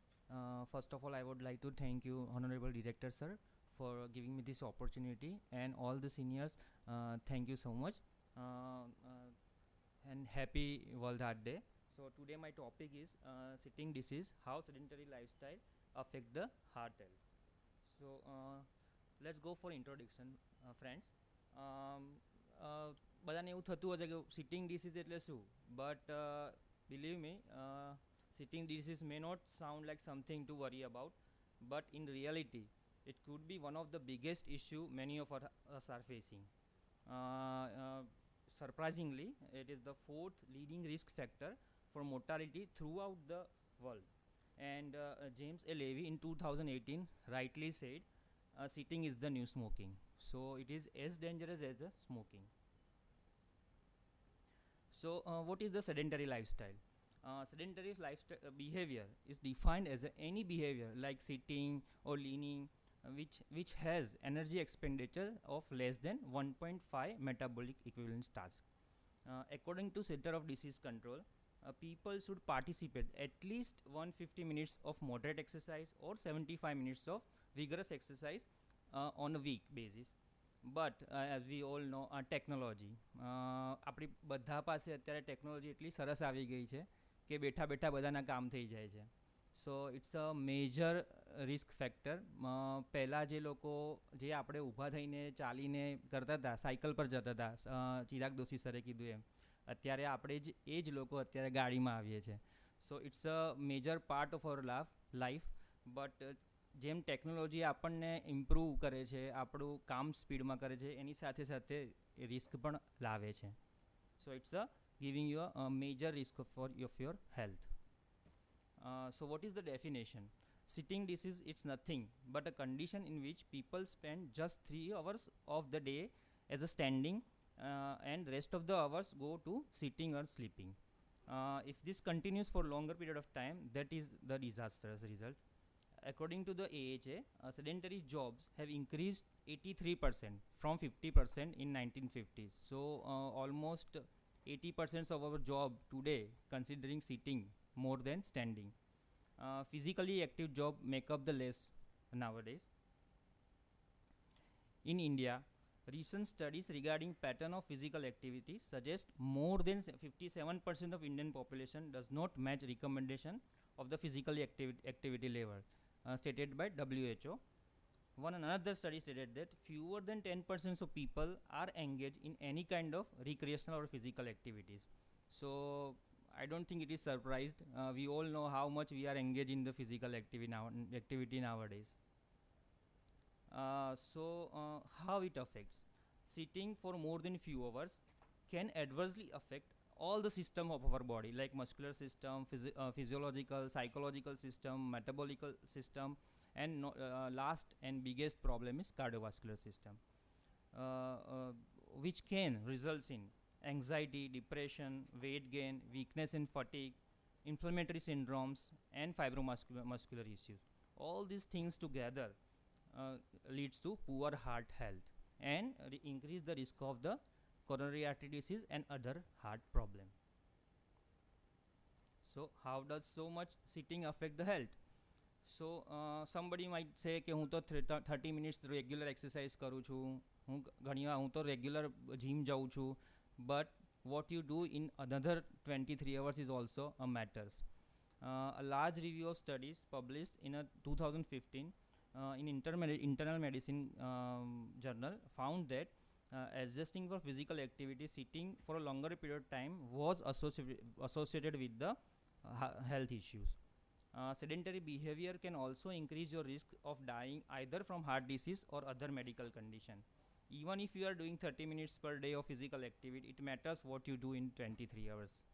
Even if you are doing all kind of gym and other activities, if you are sitting for more than 3 to 5 hours straight on a daily basis, it will affect your heart health. So આપણે એમ કહીએ કે હું 1 કલાક exercise કરું છું કે 1 કલાક gym કરું છું, એ મેટર નથી કરતું. તમે બાકીના 23 કલાકમાં શું કરો છો? બેસી રહો છો કે ઊભા રહો છો કે કામ કરો, દેટ ઇઝ કે એક્ટિવ રહો છો, that is important. High level of exercise can lessen some of the risk, yet even for a people with high level of activity, there seems to be a threshold of around 10 hours of sitting. So even if you are doing high level of physical activity, if you are sitting or sleeping for more than 10 hours a day, then there is a threshold. It will increase the risk of your heart. Still, sitting disease is not just related to activity you are doing, it is related to how much time you spend in sitting position. More the time, greater the risk factors. So what you will do? Stand more. Use heart for self. Why? Because standing up more frequently is good way to break up your work day and even try to more active at home. Simple છે, તમે ઘરે જાઓ, તમે ચાલવા નીકળો, એનાથી ઘણો બધો ફરક પડવાનો છે. તમે તમારા કિડ્સ સાથે કે તમારા સ્પાઉસ સાથે ચાલશો તો use heart for their heart also. So આપણો એક મોટો બી એક કમ્પ્લીટ થશે, right. Try to find excuses for walk even in a work day. Get more active at workplace. Your workplace is probably where you spend a large chunk of your life, and also it is where you are almost entirely sedentary. Stand up every 30 minutes and try to walk around your office or at least once every hour. Walk with your colleague for meeting rather than sitting in a conference room. Take your lunch break away from the desk. Ask yourself, do I really have to send an email to my colleague down the hall, or can I just walk over to our office and say it? So this is very important. Other way to break your sedentary lifestyle, wear an activity tracker if somebody has activity tracker, so that it can remind you of how much longer you have spent time in the sitting. Move your body as soon as you wake up from every day. Try to home workout. Regularly play music in your house because music give you energy and encourages to move.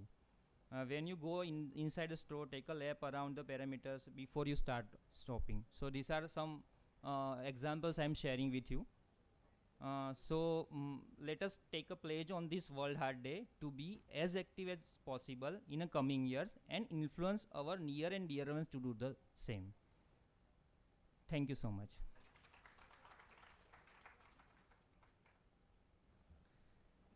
Thank you sir. ऐसा कहा जाता है, जैसा खाओगे अन्न वैसा बनेगा मन. To talk about the influence of diet on heart health, I would like to call upon stage Ms. Peenal Dholaria as Assistant Dietitian UN Mehta.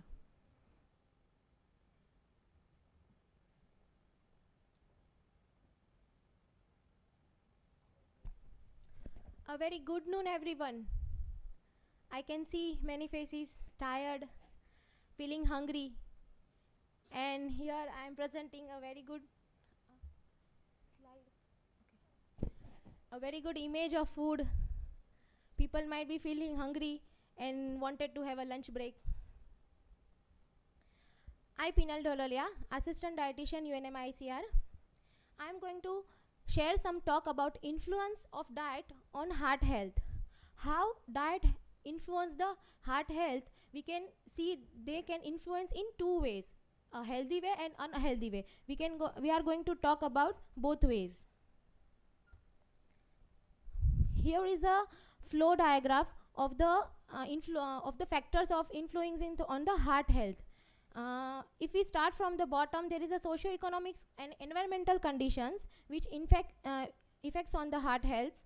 But in a red mark there is a poor dietary pattern which affects very importantly on a heart health in a very bad way. What is the poor diet? Here we can see processed food, more amount of salt in a food, more amount of sugar, more amount of fat in a food, very less amount of fiber, very less amount of fruits and vegetables in a food. It is called a poor diet, and that is going to affect on physiological pathways. That is going to alter all the physiological pathways in our body, resulting in high blood pressure, resulting in high blood sugars, resulting in diabetes, resulting in thrombosis, resulting in obesity, which leads to subclinical atherosclerosis. At the end, it will take us to the clinical cardiovascular disease.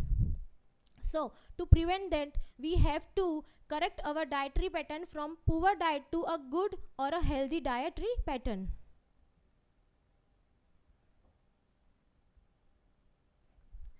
Diet which are capable to influence on heart health in an unhealthy way. You can see that unhealthy diet is surrounded our heart, and we have dyslipidemia, diabetes, hypertension, obesity at the result of it.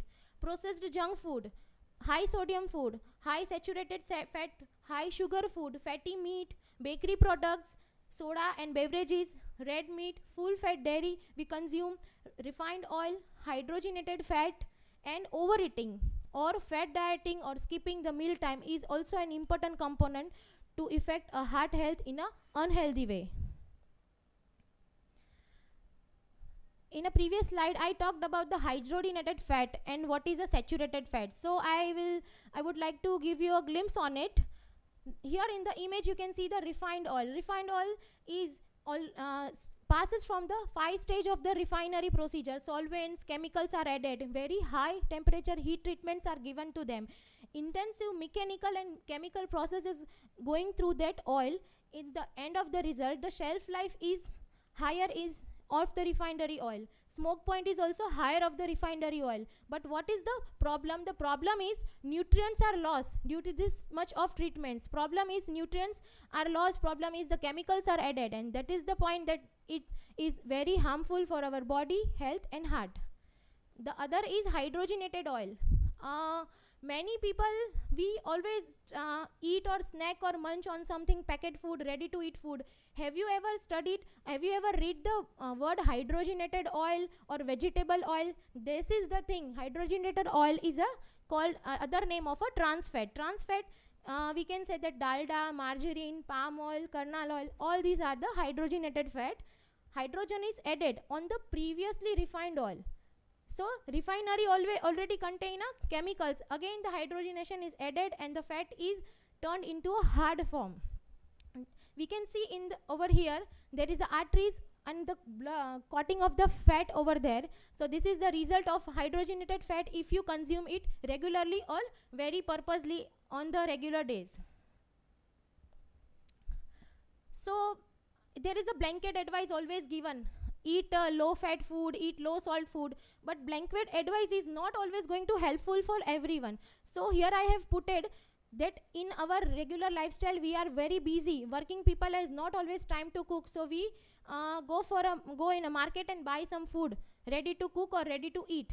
So you have to see that saturated fat and trans fat is available in your food product. You can see animal fat, margarine, hydrogenated fat, ranch dressing, salad dressing, butter, kernel oil, palm oil, shortening agent, coconut oil, milk or cream, vegetable oil, mayonnaise, cheese. This all are the other name of trans fat. If you are having any product which contains this thing, then you are already consuming a trans fat, which is really very bad for your heart health. There is a pictures of lot of chips and packets which we regularly eat when we go on a picnic on a other day or some day in hospital or any other working area also.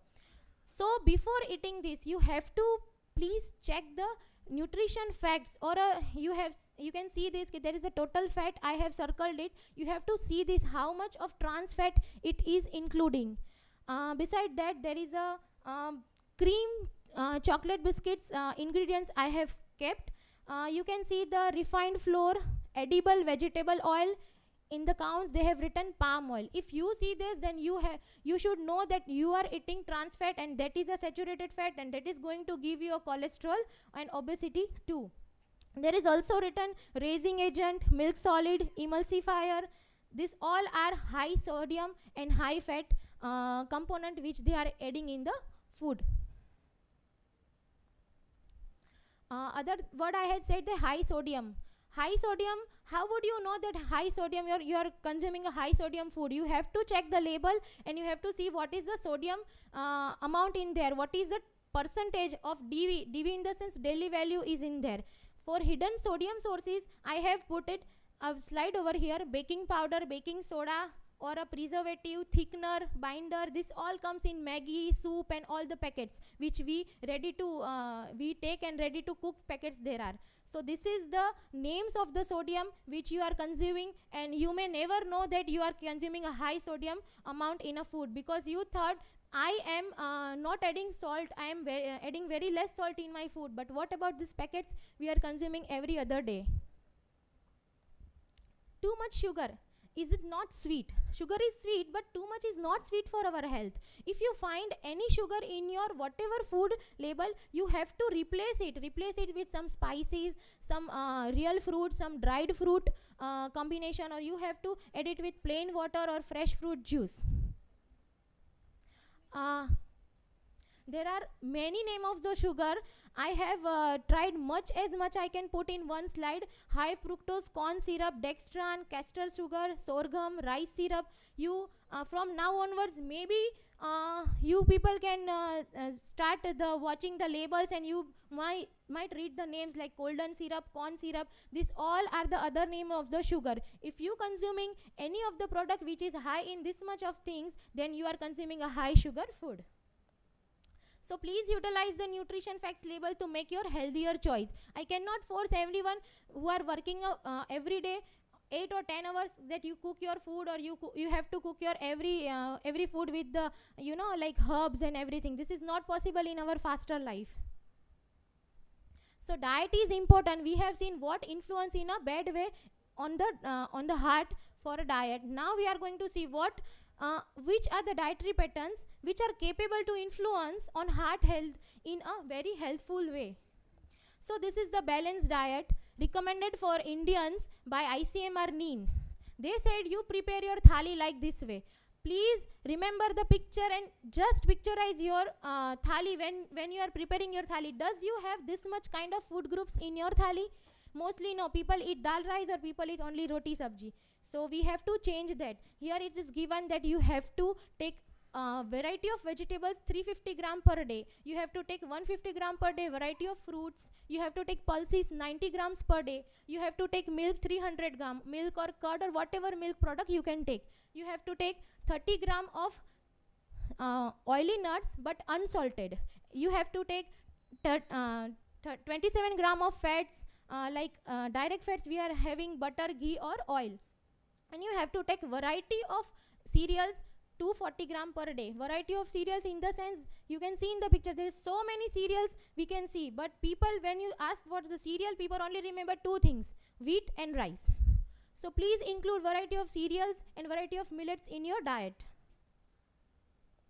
So currently recommended guidelines are there for the balanced diet is saturated fatty intake should be lower, 30 to 40 gram per fiber should be there, 5 gram or less than salt per day, 15 to 30 gram unsalted nuts per day you can have it. Shift to plant-based diet or sugar should be less or 10% of total energy intake.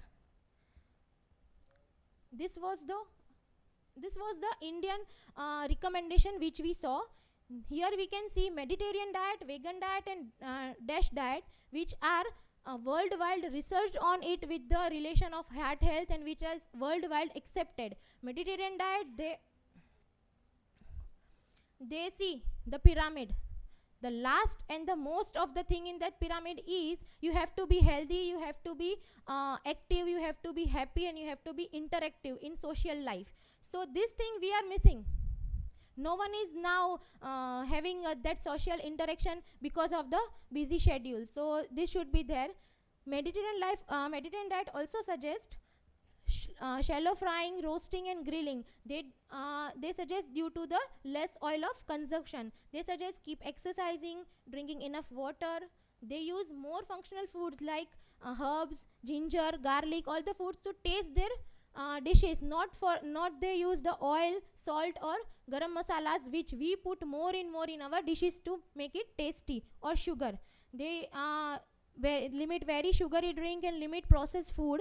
And this is already trialed and tested pattern for preventing risk factor for heart disease such as dyslipidemia and blockages, not in India, on a worldwide pan level. So this is the Mediterranean diet. If you follow this with fiber, PFAS, polyphenols and vitamins, then you may have hypolipidemic, cholesterol lowering, anti-atherogenic, hypotensive and anti-thrombotic, antioxidant effects, and the result will be healthy heart and healthy body. This is the filtered oil. Mediterranean diet, they use olive oil which we cannot use in an Indian cooking pattern because we use tadka which requires a high heat. It is not suitable for olive oil. So we can have filtered oil with good nutrients in it. We can have cold press oil like kachi ghani oil for a good nutrition and also a lower saturated fatty acid in them. Other is the vegan diet. Vegan diet means no milk, no animal product, no non-veg and no egg, only plant-based diet. You can follow this to achieve a heart healthy and healthy body. DASH diet is the last one, dietary approach to stop hypertension. This is also worldwide research and worldwide studied to establish the relationship between establish the relation between blood pressure and the diet. And it is already said that this diet is very effective to prevent the blood pressure and to reverse the blood pressure effect if you have a high blood pressure to you. As the other diet said, no processed food, no salt, no fat, but the one thing this diet is different from other is they said low sodium vegetable. You can't have the vegetables whatever you want. You have to go for a low sodium vegetables and fruits too to achieve the lower blood pressure for your. Rock salt is a good. If you are going for a DASH diet, you have to go for a rock salt because it have 84 trace elements which are helpful for us. Cooking tips for serving your heart: use the herbs as much you can. Steam, boil or roast lightly. Adjust your recipe for less oil and eat fruit for the desserts. The key message is diet is cornerstone for the cardiovascular disease prevention. Focus should be on the healthy foods, not on a single nutrition. There is no magic bullet for the healthy heart. A guiding principle is making healthy dietary choice is to shift towards a plant-based diet, and energy-dense ultra-processed food should be minimum or omit from your diet. A plant-based diet with limited amount of animal-based foods using local and seasonal products. Don't go for a dragon fruit, just go for a guava. It will be more beneficial for everyone. The products is good for human and planetary health. Thank you. Thank you, Pinam. Every bite you take for fighting disease or for feeding disease, it's your choice. Thank you. Thank you. Thank you.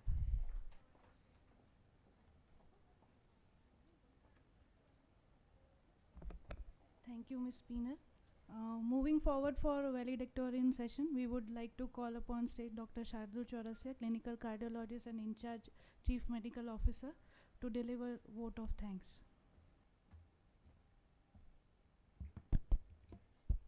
Good afternoon, everyone. I feel very privileged to be a part of this event to deliver my thank you note today. First of all, I would like to deliver a thanks to all the dignitaries from the Medicity campus and all the senior faculties who have joined today for us, with us for this event. I would also like to thank our all three HODs, Dr. Jayesh Prajapati sir, Dr. Chirag Doshi sir, and Dr. Ramesh Patel sir, to give us the support to conduct such an preventive, to spread this awareness on preventive cardiology on World Heart Day. I would also like to thank all the speakers for today's event to give us the insight on cardiovascular science today and to enlighten on the healthy heart lifestyle changes. I would also like to thank all the team members who has participated for the Hridayotsav, and also the team of paramedical students who has delivered the leaflets across the various roads of the Ahmedabad to spread the preventive cardiology message. My special thanks to the man today, who is a man behind this successful event, our continuous support and guidance system, and our honorable director Sri Dr. R.K. Patel sir, who motivates to us each and every moment to achieve the new goals and to take the institute to the newer heights. The event like this cannot happen just overnight. So the event preparations and everything started before few weeks with the series of meetings, rehearsals, discussion, thoughts and everything. And I would like to thank the physiotherapy department, research department, photography department, nursing department and all other general administrative department to help and coordinate with us to take this event to such a level. I would like to thank Mr. Naitik Patel to coordinate among all these departments and to do the gross and minute details of the event to take this event to such a level. And again, thank you everyone to be a part of this event today. Jai Hind. Thank you. Thank you, Shardul Bhai. I think we should give a round of applause to Naitik Bhai, Shardul Bhai, the entire team who worked hard to make this World Heart Day event a success. The next round of applause should be for you all. Thank you for a patient listening. I think the most difficult job, which is extremely underrated, is being a patient audience. Especially today, since I'm sure all of you missed Kishore Kaka and he didn't show up. I'm sure many of you were disappointed, but a little bit of light-hearted comedy was what we needed. But we end the program on this note. I can only hope that UN Mehta Institute keeps reaching greater heights, breaking newer barriers, boundaries, and sailing newer seas. And we need not worry about how we will do that. Since we are in very safe hands, we have our Honorable Director, Dr. R.K. Patel sir's blessings with us always, and he is the quintessential anchor of our ship. And we, the UN Mehta family, will achieve our goals, dreams, visions and missions together. Jai Hind. And now please stand up for the national anthem. जनगण मन अधिनायक जय हे भारत भाग्य विधाता पंजाब सिंध गुजरात मराठा द्राविड उत्कल बंगा विंध्य हिमाचल यमुना गंगा उच्चल जलधि तरंगा तव शुभ नामे जागे तव शुभ आशीष मांगे, गाहे तव जय गाथा। जन गण मंगलदायक जय हे भारत भाग्य विधाता।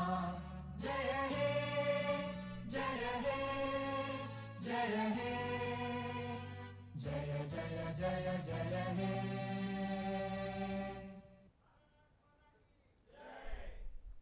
Thank you everyone, and we have refreshments for everyone in the back. Thank you. Good day.